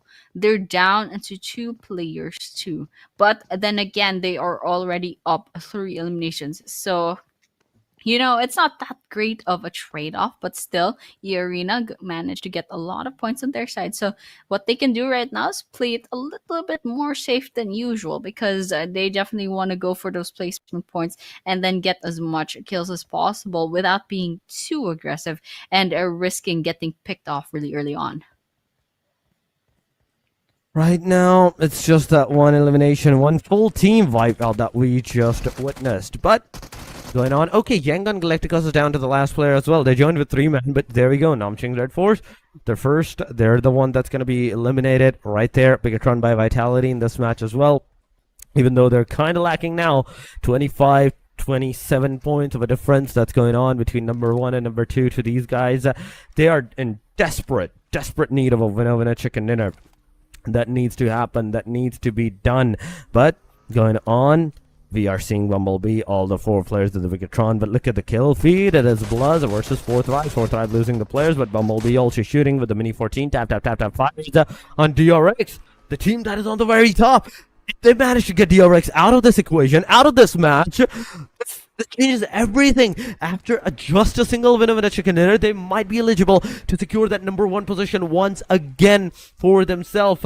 But aside from the fact that BTR is not pushing forward, DRX is finally going to get that 1 elimination. Okay, BTR is going to be responsible for that 1 elimination to their name. And DRX already at the start of the game, down to the last man that they are. DRX, the last person standing on their team. After that, they won't have any more chances of getting points for this game. So it just gives everyone else vying for that number 1 spot a head start on this map. So they'll be set back a couple of potential points instead. But over here, we're looking at Blues and 4 Thrives once again. And IQQ is not in a great spot. The grenade's going to come in. Almost gets him, but they have a slither of health left. There are some healing kits, some healing items rather, and so they'll be using that up for now. RS is also here with R8, and they're having their own fights. Someone from R8 just got knocked down. That's actually Prestige. Ooh, Cyclone finds another one. It looks like Damar will be going down as well. Oh, that's actually the end of R8. To 12 teams in only 7 minutes into our map.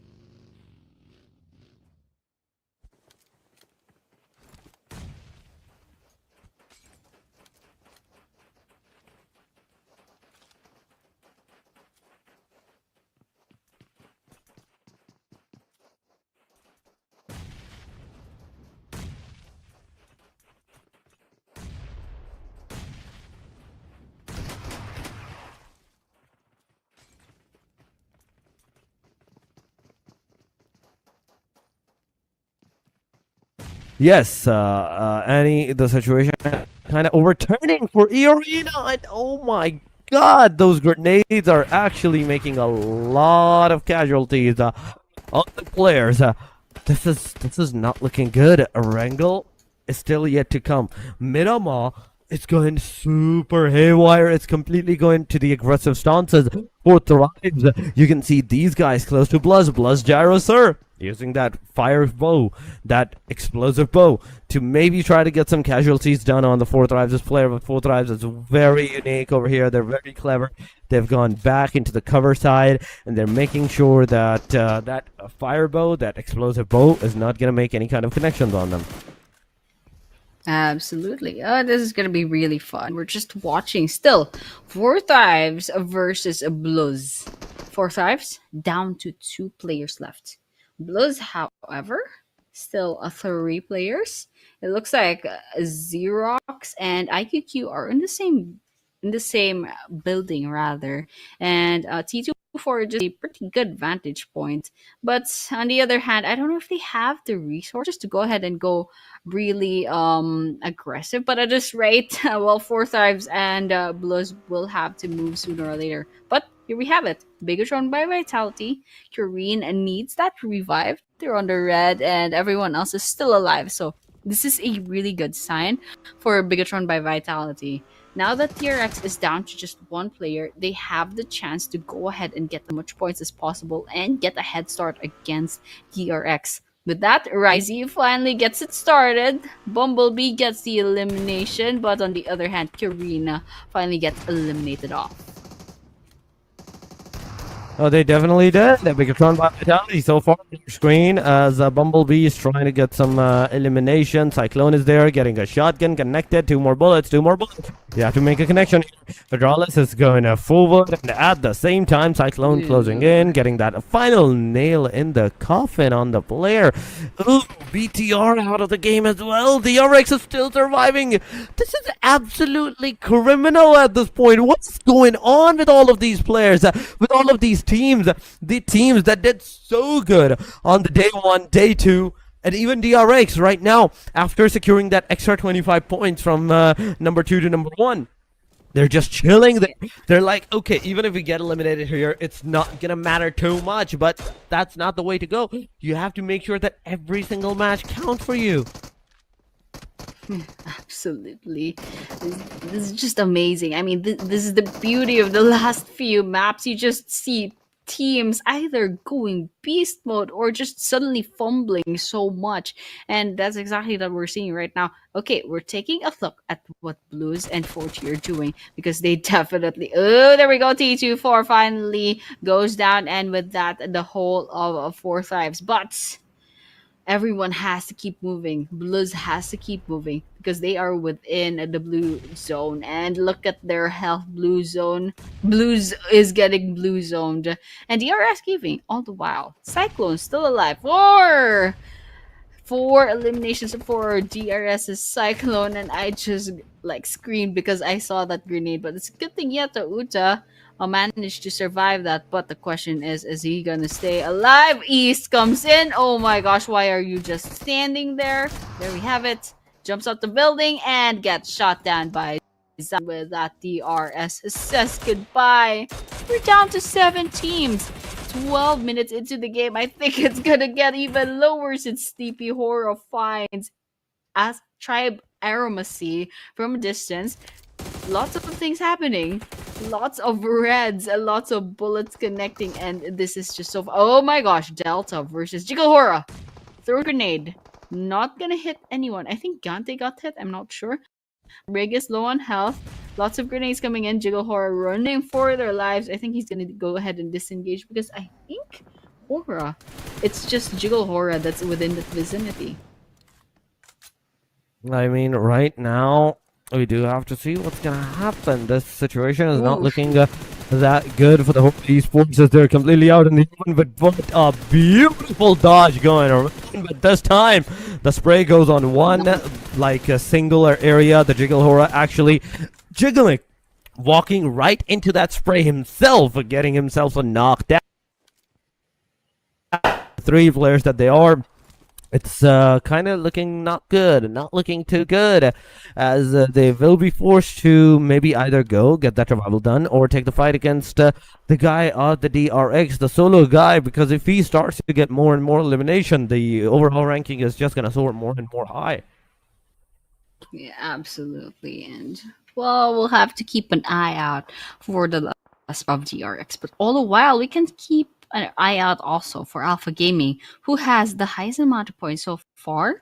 And Refuse just knocked down Jackie from Team Secret, and that's an elimination completely. And that just bumps up their statistics to 6 eliminations. Ooh, we have a DRXQXCZ trying to get that kill against 2 players for Hora. That's Sleepy and Jiggle. Amazing fact is DRX is all alone right now and still manages to get that one elimination. And now Sleepy, unfortunately, that kill does go to Tribe Aromacy instead. They didn't manage to get that kill, but still, Tribe Aromacy, they're still alive and kicking. 4 eliminations on their side. DRX, they didn't get the elimination, I believe. That's unfortunate. I thought they got Jiggle, but apparently not. And Tribe Aromacy is over here coming in as a third party, and they managed to sweep up that place. And, well, the kills does go to Zayo at that rate. I mean, Annie at this pushing up, and the match is actually going. I kind of love it. On the other, on the contrary, it's going really good for the teams, for the players. And I'm all about it. I'm all about this aggressive stances. I'm all about these fights that has been occurring, that has been going on for the teams. But, ladies and gentlemen, Tribe Messi, 4 elimination on our screen, and you can see, 4 elimination, one of the highest in the lobby so far in this match at the very least. 4 elimination after 6 after the Alpha Gamings, but they're kind of struggling on securing those knockouts. That's one thing that I am seeing constantly by majority of these teams, the majority of these players, right?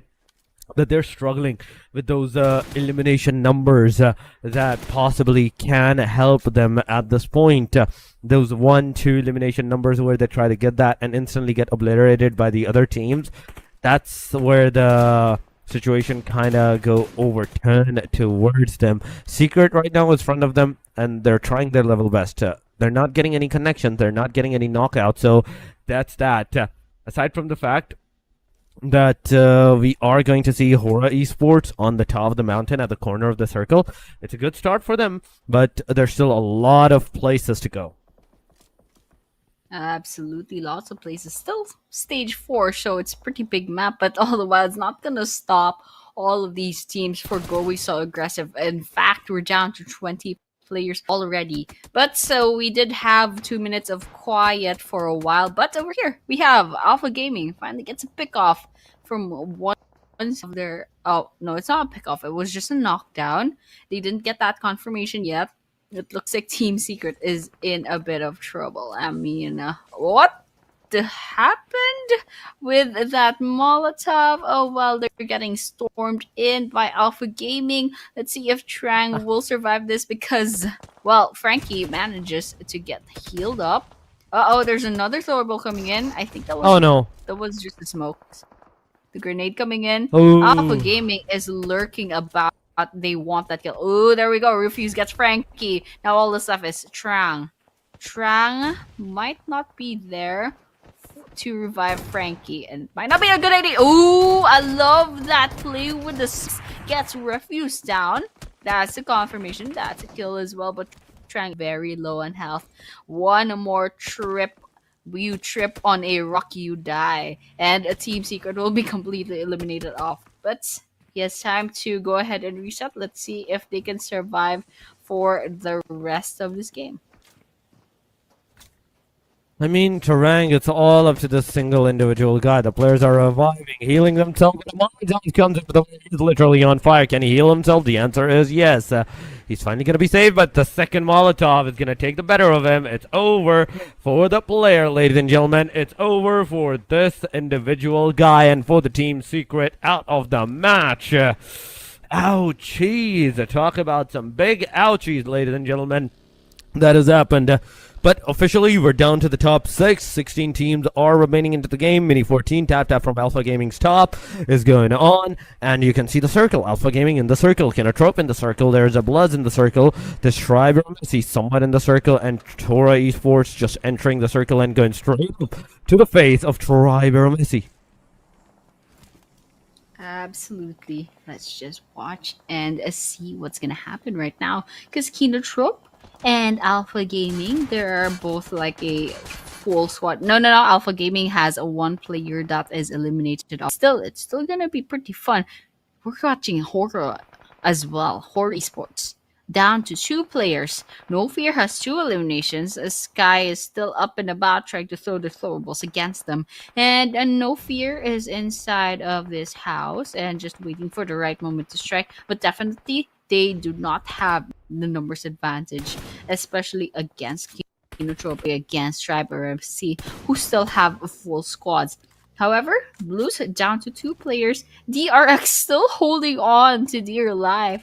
So that's a good thing. They've crossed the placement points mark and they're just like chilling, trying to stay alive. And all the while, I saw Sky got taken down, got knocked down. And so all they need to do is find No Fear.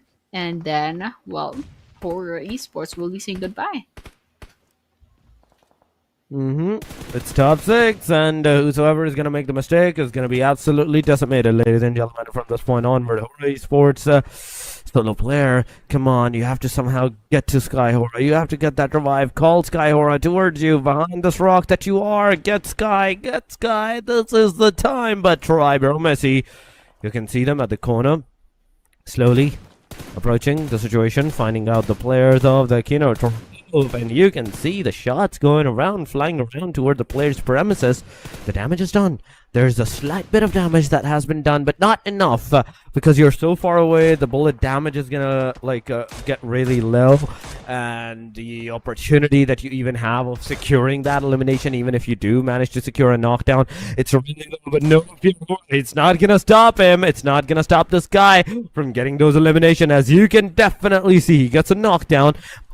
Alpha Gaming, now, where are they situated at? Are they all together? Because I see 2 close to Kinotrope, and the third player, the solo guy, all away from the team. East successfully has decided to move into the back lines, go for the rescue of the top, but the main question still remains. There's a Bluzz, there's a Horde, all of them are looking at you, and one slight mistake, one slip of a foot, and it's over for you. Absolutely, and that's the best kind of a thrill that we have in this game.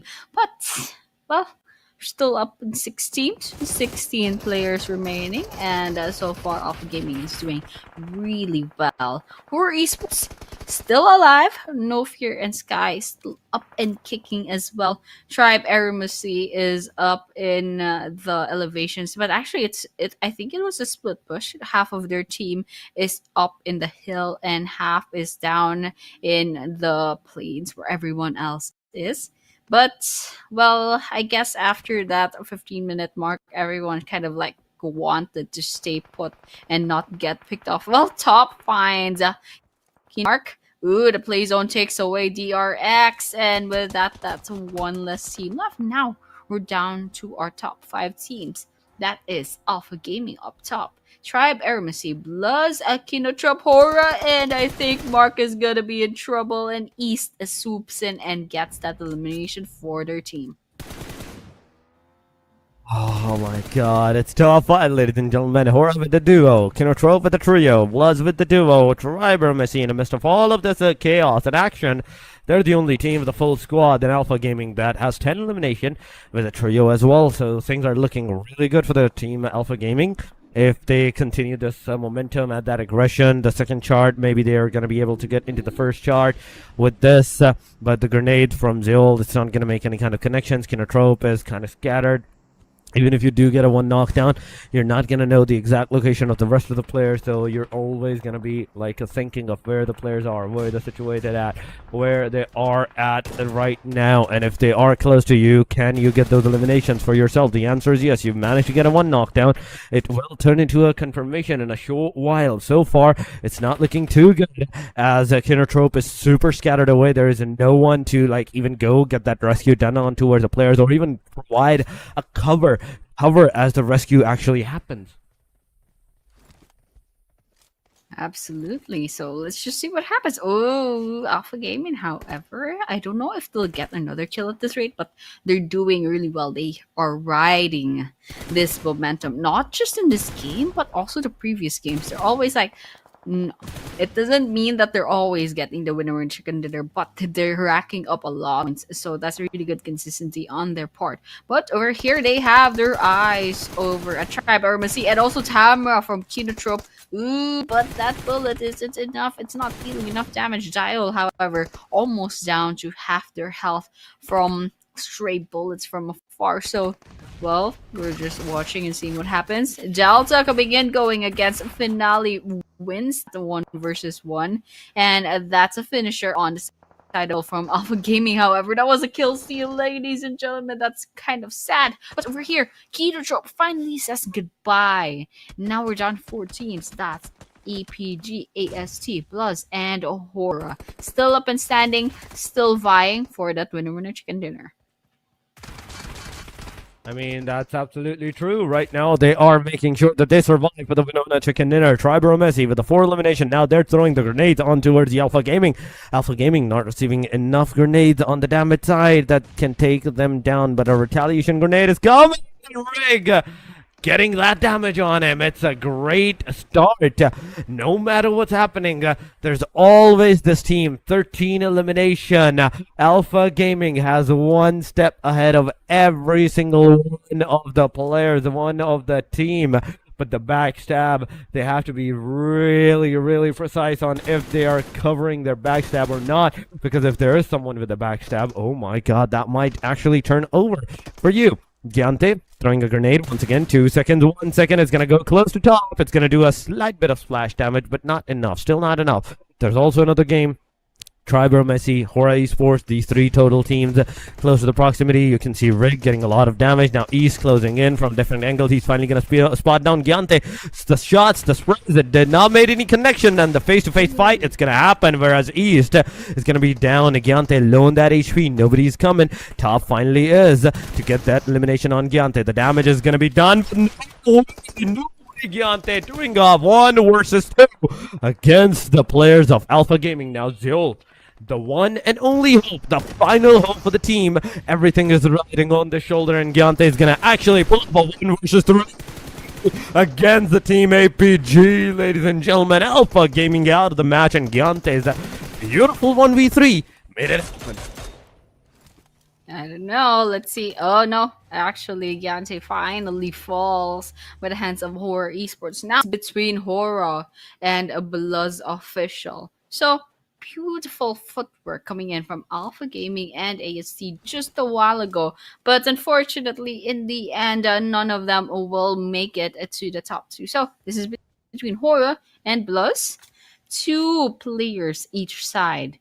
And Xerox just emerged from that building, and Hora is definitely not favored by the circle. So this is going to be pressuring on the side of Hora, especially with Bluz gatekeeping the area. So there's a huge chance that the blue zone will be playing quite a big part as to these last few seconds, perhaps minutes, perhaps seconds of this game. But right now, they're waiting on it. 2 versus 2. Hora behind the smokes. No bullets yet. I see a Molotov from nearby. Smoke's coming in. And this is just a waiting game. Ooh, Sky.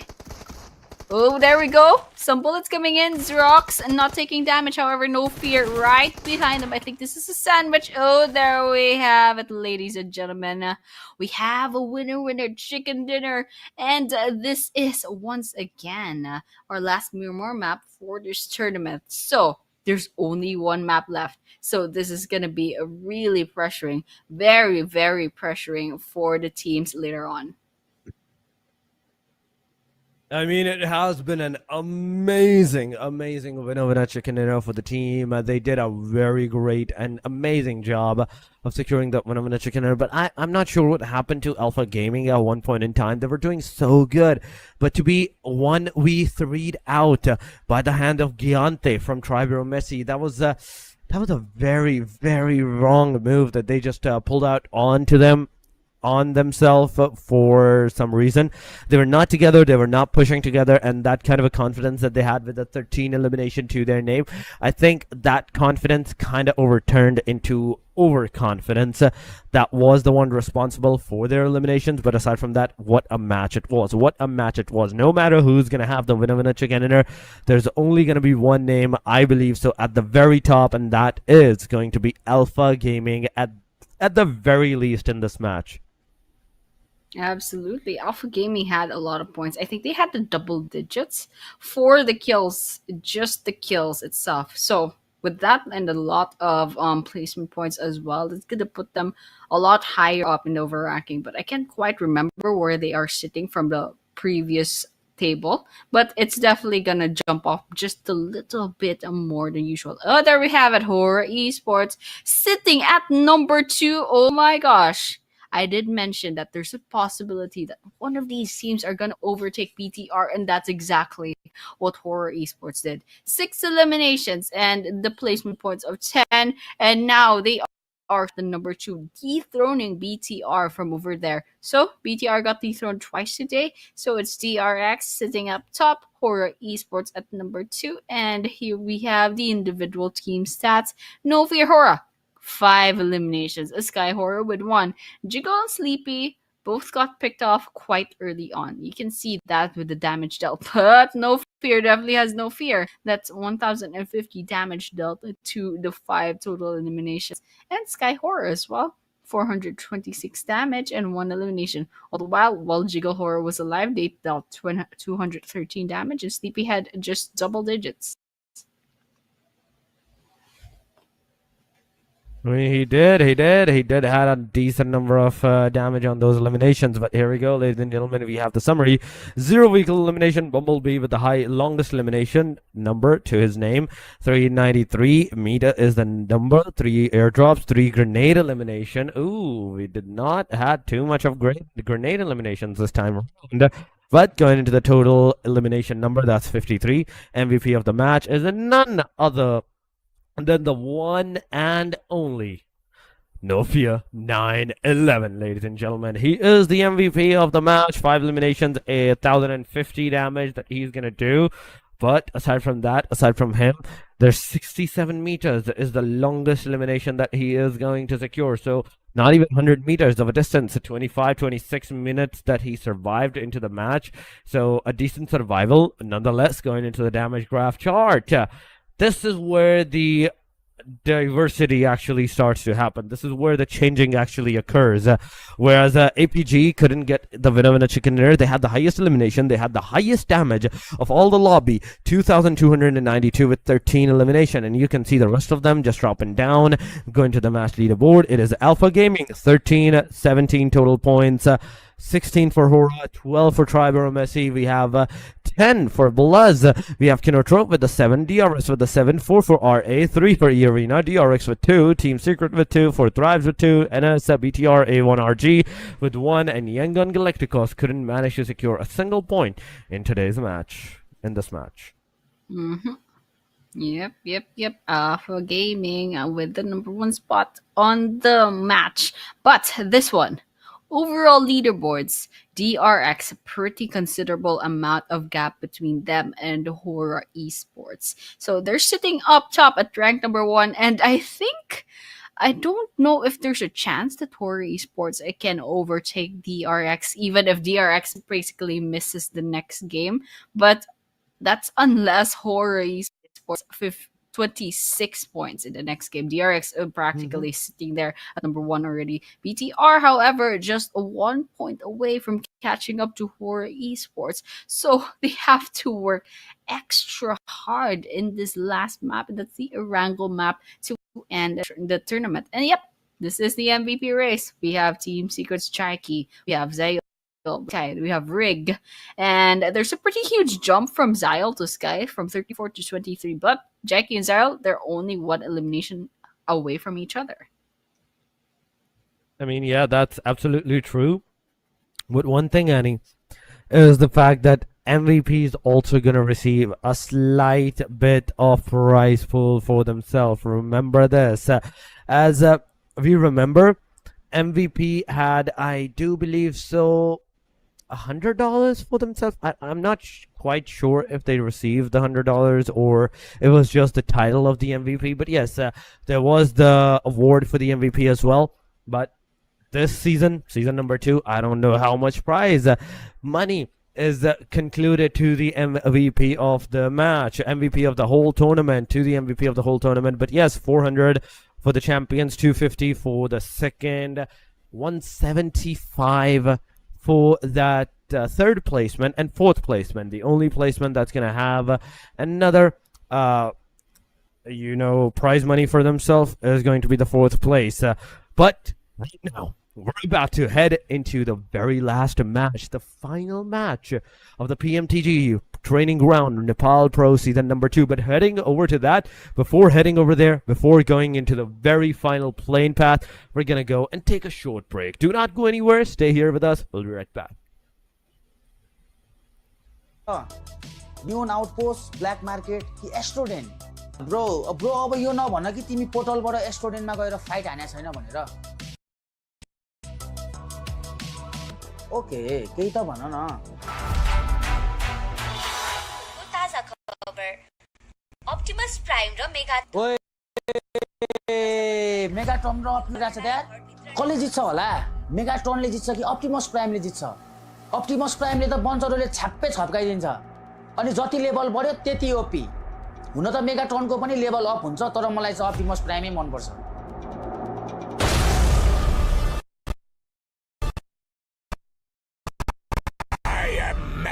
हामीलाई त कसैले सक्दैन नि फेरि. Autobots, roll out! चिन्ता नगर न, म छु. म गए, म हिडिसके. म एक्लै फाइट गर्छु. बुढी, I love you.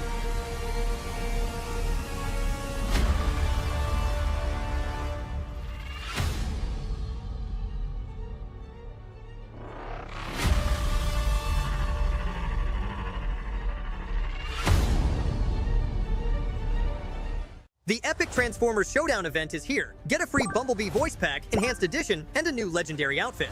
From July 8th, 2025 to September 2nd, 2025 at 23:59 UTC-0, get Ember Core fragments by completing daily and Transformers missions. Collect certain amounts of Ember Core fragments to claim milestone rewards that include Space Warp music, New Sensation Space Gift, and 800 perk tokens. With 800 perk tokens, you can redeem the new legendary Yellow Jacket mech set and cover at the perk exchange. You'll receive a Transformers token for every 600 Ember Core fragments you collect. It will be placed in your inventory and automatically carried with you into matches. Tokens can only be used in ranked-themed mode maps with a 4-player team. The player holding the token must pilot a Transformers bot and terminate the enemy Transformers bot in order to begin the trial. Once the trial is initiated, only players that survive and win will be counted as having completed it, and either Optimus Prime's or Megatron's exclusive results screen performance has been triggered. The Transformers token will only be used up when the player who initiates the trial completes it. If you don't end up using the Transformers token, it will return to your inventory at the end of the match. The showdown period of this event takes place from July 8th, 2025 to August 6th, 2025, UTC-0. The amount of damage you deal to the Transformers bots, the number of times you terminate them, and the number of times you complete a Transformers trial all contribute towards your team's progress. You are automatically assigned to the team you contribute most to. The team that gains the most progress at the end of the showdown period wins, and its members will get rewards, including an enhanced edition of the Bumblebee voice pack. I'll cover you. Let's go! However, players on the losing team don't need to worry about missing out on any rewards. During the remedy period from August 7th, 2025 to September 2nd, 2025, UTC-0, you can complete remedy missions to earn the winning team's rewards. Take part in Optimus Prime and Megatron Showdown now and collect all the rewards.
The highly anticipated addition to the Mummy series outfits is here.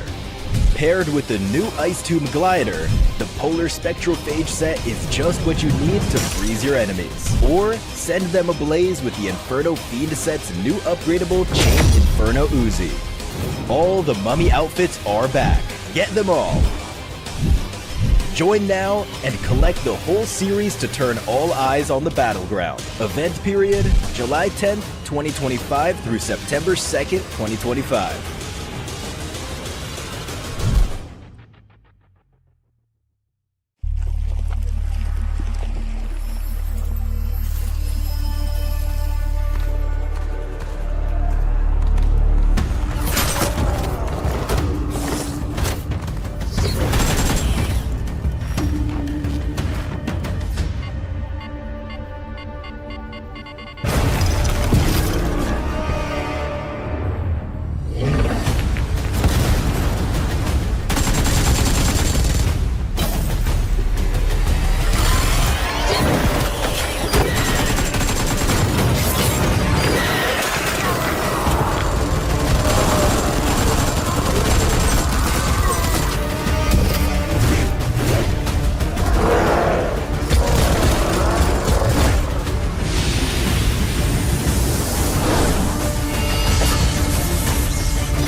Cybertron's future is near.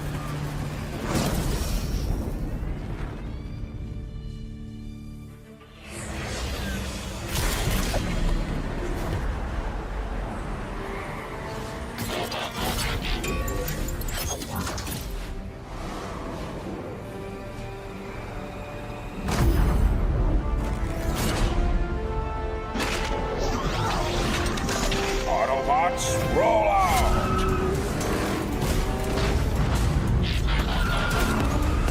This planet reeks of weakness.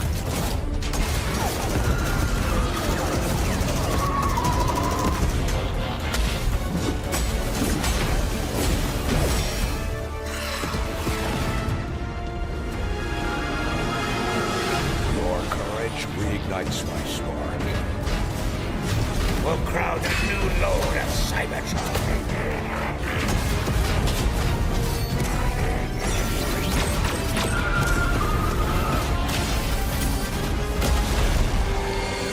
Roll for freedom.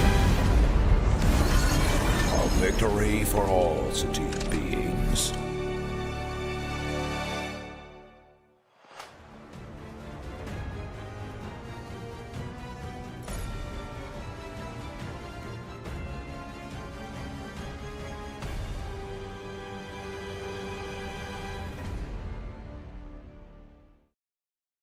Come check out WoW version 3.9 during this blistering summer.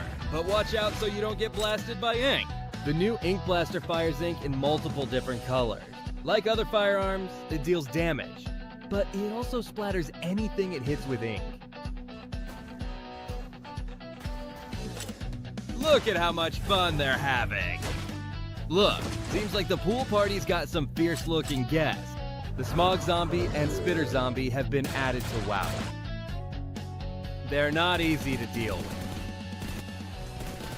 Don't miss out on this summer showdown. We might need a janitor to come clear up the battleground. Hold on, an old friend from Winter has come to join our party too. How epic! Start creating with these new objects. The creator page now has a co-creation wallet feature, which displays your detailed creation earnings. Stay tuned.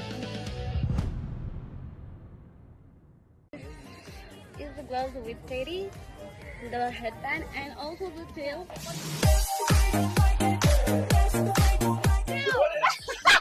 One, two, three, four, five, six.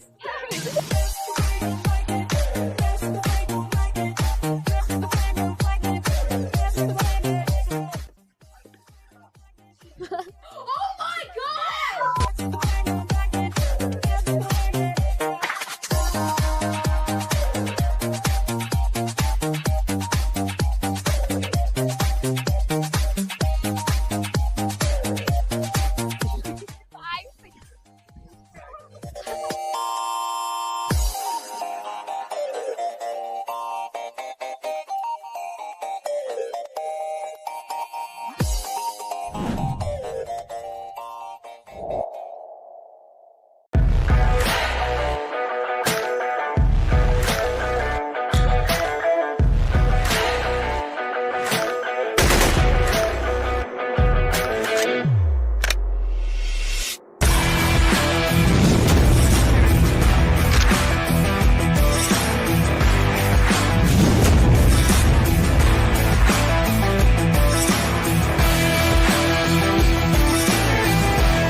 Don't know how to summon a Transformers bot? Watch this video to learn how.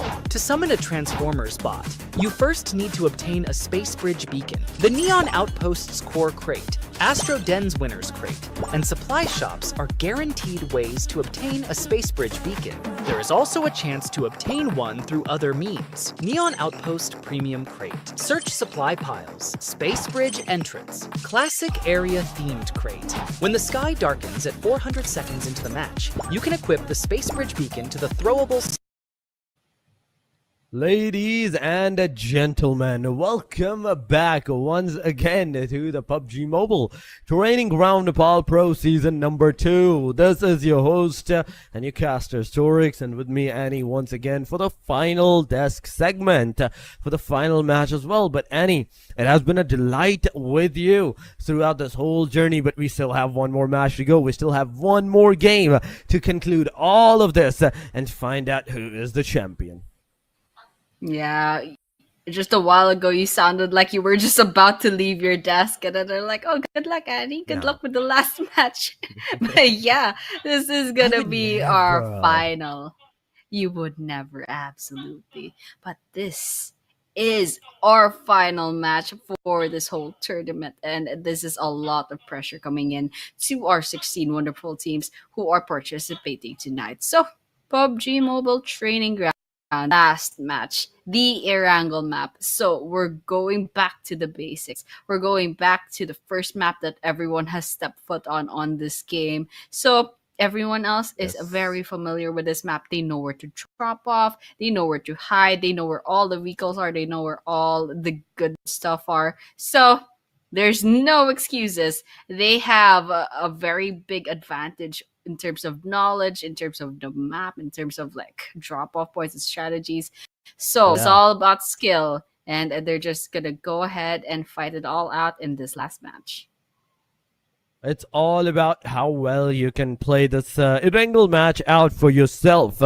everything is dependent on that. Whether you're gonna be into the top 3, top 1, top 2, anywhere on the overall ranking, it depends on this match. And there's a lot of things that's gonna like make it difficult for you. There's a lot of players, there's a lot of teams that's gonna make it difficult for you, as they will also be trying to secure those points. Maybe take the top contenders out first, then slowly move towards the next ones. These kind of like game scenarios that might occur as well. So we all can do is we can wait out for the match to actually start, to conclude, okay, what's happening, this is happening, this is not happening at this point. But yeah, it's all, the answers are all gonna be into the match, and we are waiting for it. We're waiting for the match to like actually start, to actually occur. But aside from that, Erangel plain line is going to be super effective for the teams. If it goes a hard south, imagine from a west to east corner towards the hard southern side, military base is only going to be accessible easily for the teams. The northern sides maybe up to until Pochinki. But if it's unorthodox plain line, cutting the map into total bisection of 2.5, then that's going to be a very different story for a majority of the players as well. But here we go, ladies and gentlemen, 5 matches done and dusted. Up onto the final match that will be Erangel. Day number 3 is about to conclude. So far, Rondo was for Namshing's Red Force, Bluz was on the Miramar, the first Miramar, DRS for Erangel, the RX for Sandhawk, where they successfully overtook a lot of placement against the team of BTR. But Hura Esports taking that last match win of a chicken dinner. Now going into the match number 6. It's going from Zarhi all the way down Military Base Island. I love the flight path. It's so bad. It's like all the way up and biased towards the southwestern part of the map. And so with that, it's hospital, Gatka, Pochinki, Quarry, Ferry Pier, and the military base that will be accessible at this rate. I think they can go ahead and go to Zarki and maybe shooting range if they're feeling spicy. But definitely Salber. Yes, Naya Poliana, a little bit too far. Mansion as well as Milta Power. It's a bit kind of far to go to. But you can see everyone's kind of dropping off at this rate. And there's some chance, some pretty good chance that we'll be seeing early game engagements. And we already see the kill feed. There was a knock on their side. Let's see if it will go ahead and get into a full elimination. Ooh, there we have it. Blues official going up against Team Secret. And there's one down. There's one knockdown from the side of Blues official. TS is still up in the running. And it's going to be really hard. They can't go ahead and get those resources unless they clear up the area. Otherwise, they're just walking into trouble. But yeah, Blues official is still not out of the running with one of their players. But in the end, ooh, there we have it. There's one down. Ooh, third team. That's A1RG. That's also in the vicinity. That's Team Secret. That's Blues official. That's A1RG. That's absolutely crazy because Bluz official already has 3 eliminations to their name. Oh, they definitely do. They have 3 elimination at this early on into the match. We're definitely just gone to the 2 minutes marker, and this team has already secured the 3 elimination. Now going for the 4 with the final elimination to their name. Let's see. There's 2 different teams. Blood official in the middle of 2 different teams. As Team Secret threw a grenade on the face. It goes, and it hit the marker right there. But Gyroser, now 1897 in hand. He's gone for the revive. That's A1RG, making sure that they're also picking their players up. Zarus is going to come down. That Storm is going to be taken down in an instant. That's a knock. That's a confirmation. 3 out of 3 elimination so far with 4 men standing. Zrox, let's see. He's not pushing too much. He's not going into the areas too much. Staying a slight bit onto the safer angle. Okay, that is going to work. That for now, at the very least, but for how long are you going to be able to secure more and more points for yourself? There will be a time where the other team is going to definitely dissipate you and maybe try to overtake your momentum for themselves. But so far, Blood official, they're looking headstrong with 4 men standing once again. But it's about time we talk about the healing factors. If they do have healing factors, it's great. But the players enter. Rowdy takes down Voke, but instantly Gyroser comes into the play, flicks it up, and takes down the second of A1RG. A1RG is fully out of the match, out of the commission. Arena and see. Look at him. He's also getting some decent number of damage done on towards the players, but not enough as another player gets eliminated. It's a back and forth going around. Arena also gets eliminated. Only 13 teams joining in this match. Here we have it. I am having a field day because there are several teams that chose not to join the lobby for tonight. But Team Secret down to 2 players and only 1 elimination. Not gonna be very good for their statistics. Oh, they do get gyro. So, oh, there we have it. That's 1 more down on the side of Luz, but it's not over for them just yet. They have to go ahead and get that, and actually they do exactly just that. Blus walks away with 5 eliminations and nothing else. That was their last chance, and wherever they were in the overall rankings, that's where they're gonna be where they're gonna be rather, plus 5 points, and that's it. There's no give or take anymore. But Team Secret, they're still up in the running, although they have 2 players left. Still, they're still in this map. They're still alive, and there's still a possibility that they'll rack up more points later on. I mean, the amount of eliminations that we have seen so far, Bloods with 5 eliminations and they got eliminated, it's good. They did something at the very least. Arena without even a single casualty, they got eliminated. A1RG without a single casualty, they got eliminated. The 2 teams, it's not good, but 1 team, it's definitely good. But we're down to 10 teams. 13 teams joined, and 3 already got eliminated, and this is just the stage number 1. It's already such a big stage, a big area where you can go anywhere you want. So, Annie, be ready. Be ready for a very stale game, a very stale mid-phases of the game, whereas nobody might be going to the fight, or maybe we see the opposite. Maybe we will see the teams going completely haywire against one another into those fights, into those engagements, and just getting it up with those eliminations and whatsoever. I really want that to happen. I want like all the teams to go like, okay, we got our resources. Let's all meet up at Pachinki and do a death match and get this over with. But unfortunately for us, that's not because DRS and I believe that could be Kinotrope. Is that Kinotrope? I'm not quite sure. They are here at Quarry instead. Example, going Middle Ages with their horse riding skills. But they're still alive. Still 0 eliminated. But the important thing is they still have a chance to go ahead and take as much points as they can as possible. And so that's exactly what they're doing. DRX at a distance. It looks like Example is trying to get some kills in the bag, but none of them are connecting yet. So they'll have to try a little bit harder. All the while, we're seeing Nongshim Red Force going up against a Kinotrope. There's Mark at the distance, a T1 TZ rather, just pulled up here. Beanie also there, Doxy inside of this house. And well, we're not seeing any engagements yet, but I think that's gonna change really soon, especially if one of these teams decides to go for that push and get aggressive and get as much points as possible. I mean, that's the thing. You have to get as much point as possible. And the Kinotrope is here to do that. Exactly that. Even though they know that they're not going to be into the top 3, whatever, they're here with the fighting spirit to take those aggressions amongst the rest of his team, the rest of the players, to take those actions for themselves or not whatsoever. But Nomshing so far, Bini, he's here, taking that infected juices and the boosters for themselves. One thing that I do want to see around in all of this premises is the fact that how well Nongshing is going to be able to like cement themselves into this area, because there's 3 players of the Kinotrope in one place, one direction, and then we have like towards the side of like the engagements on how it's happening, how it's going on, the backline, the one player of Kinotrope, how he's gonna affect the whole team. But wait a minute, do I see him just leaving out of the premises and he's like, nope, I'm done?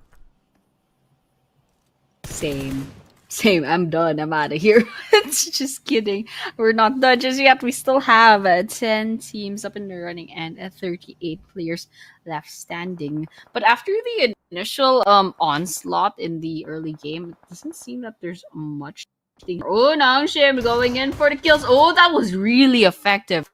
Push was so effective against Alpha Gaming. But Alpha Gaming, that was just half their team. The rest of their team got split up somewhere else. So, well, the split push did quite work out for their side, and now they're down to half their team left. Kinotrope still alive and kicking, but unfortunately with the 0 eliminations right now. But BTR was over there. BTR was nearby, and there's still a chance for them to get as much points as possible. But they do need more than 20, maybe 25 or 26 points before they can overtake DRX. And that's considering the possibility that DRX will get 0 points, including placements. So it's a little bit hard for BTR to catch up. So I think what they can do right now is try to reclaim their number 2 spot. I mean, right now, it's not the fight for the number 1. It's for the fight for the number 2. So far, the situation is not looking good, but there we go. Doc pushing forward. There we go. We have APG in the front lines. The back line also with Kinotrope. It's 3-way fight, 3-way engagement that we're gonna see. Even if they're able to get the APG out of the equation, that they do. They also have a cover craft. The back line, the cards are being exposed, and they're getting a lot of damage onto that angle as well, getting some decent number of shots and everything that's going around. But Doc, is he ready? With the 3 times he sprays, and oh my god, that's a very precise spray. But unfortunately, not a single connection on its way. Absolutely not a single collection happening. And I really want a little bit more aggression, a little bit more violence for here. But that's me asking way too much at the 10-minute mark. But still, Kinotrope Gaming, their spirits are up. They find a moving card, tries to get some kills in, and you can see just how uninhibited some of these players have become, knowing that this is their last chance. But I think Kinotrope Gaming, they're having quite a lot of fun. They're still trying their best to get as much points. And of course, for everyone else, there are some teams still up in the running for the top 5, perhaps, of the leaderboard. So, well, they'll be working hard, but for everyone else, they're kind of kicking their feet back just a little bit. And finally, something happening in the kill feed. DRS gets a knock. Sky gets a finished off on the side of Horror Esports. DRX does get 1 elimination on their side. I mean, it's going good. It's not too bad right now, although we are seeing this. But Annie, it's the stalemate scenario that we were talking about, that I told you is going to happen. This is the time, this is the point in time where nobody's going to go for the fight. Everybody's going to try to, like, not engage in them and to try to, like, hold down the fort. Whereas, if they are into the fight, if they do engage into the fight, that's a completely different scenario. Then they're not gonna back off. But I see the front tire punctured. Okay. That's deliberately punctured, so the car does not move randomly from one direction to another in a short distance. But no fear, 911 alongside of Jiggle. Both are getting shots. That's a lot of damage. The back tire punctured, and right with this, that's a lot of damage. No fear, barely surviving. Jiggle. You can see Jiggle in the midst of all of this, super low in that HP. Tribal Mitzi versus Kinotrope. Kinotrope losing 1 player. Tamar getting a knock, getting a finisher. The second guy is knocked down as well. Ozzy's son. The third guy is down as well, and Kinotrope is down to the very last guy. Oof, I saw that. Kinotrope one after the other falling like dominoes, and well, they're down to one last player. As you said, this is Finale. That's a funny, ironic thing with their name. You know, Finale is the last person standing on Kinotrope. Not just for but the whole tournament too. So if Mark doesn't get revived, and that's probably possible because Mark is nowhere near the mini map, then well, Finale will be the finale. And just taking a look at what else is happening on the map, there's Horror Esports versus DRX is still at it against each other. All the while, pretty sure Tribe Ermacy from the distance heard all that ruckus in Ferry Pier, and they're probably gonna rotate really soon. So that's something that we'll be waiting out on. But for now, still 9 teams in the running, 30 players still standing, and we are about to cross the 14-minute mark. I mean, we got 4 fights, 3 fights at 2 minutes marker, right? Now, it's been 14 minutes, and from that 11 total teams remaining, 10 teams, in fact, remaining, we're down to 9 teams. So within that 10 minutes, that's only one more team that got instantly obliterated at that point in time in that long of a while. But no fear, finally getting down, Sleepy, closing in, going upstairs, but instantly denied that entry to the upper floor. Now, the last guy of the team Horror Esports is in the water. He's just taking a bath. He's just enjoying the wrinkle to his name. But 2 seconds, 1 second, the stage is going to close once again. Gonna go to the main island, majority of it. Tribe 7 elimination. That's a very big boy number. DRS, 0 elimination, but all the 4-man standing. Nomshing's Red Force, close to the proximity, but the fight, they're not occurring. Both of them do not want to take that fight whatsoever. Just look at that. They can see the hovercraft, but they're like, okay, it's a hovercraft. I'm not shooting. You're not shooting as well. Yeah, absolutely. And I want what I want for these alive players to do is kind of like stand beside each other and start dancing. That would be pretty funny. But of course, I'm asking for nonsense because DRS and Nongshim are they're all a full squad and they're about to go against each other. Example falls first. TZ gets knocked down. Cyclone follows as well. Killer YT gets a TZ as well. There we have it. Looks like DRS might have the numbers of advantage right now. If they just finish off. Ooh, Nongshim Red Force almost got finished off, but XZY swoops in. There we have it, the 1 versus 1 Yata Uta falls, and DRS gets eliminated off the game. But all the while we were watching, Hura also got picked off. And it's not over just yet. Nongshim Red Force straight out of an engagement, and now DRX swoops in trying to get as much kills as possible. But Nongshim Red Force doing really well. They're up 8 eliminations already, but it's gonna be hard to go against DRX at this rate because they're already down to 2 players, and one of them knocked down, and probably the resources are a bit lacking. But still, XZY trying to get as much kills as possible. But all the while, Team Secret also gets eliminated somewhere out there in the map. Let's see if XZY can get a pick off or 2 before ultimately falling to the hands of DRX. Because, well, numbers don't lie, and the numbers are stacked against him.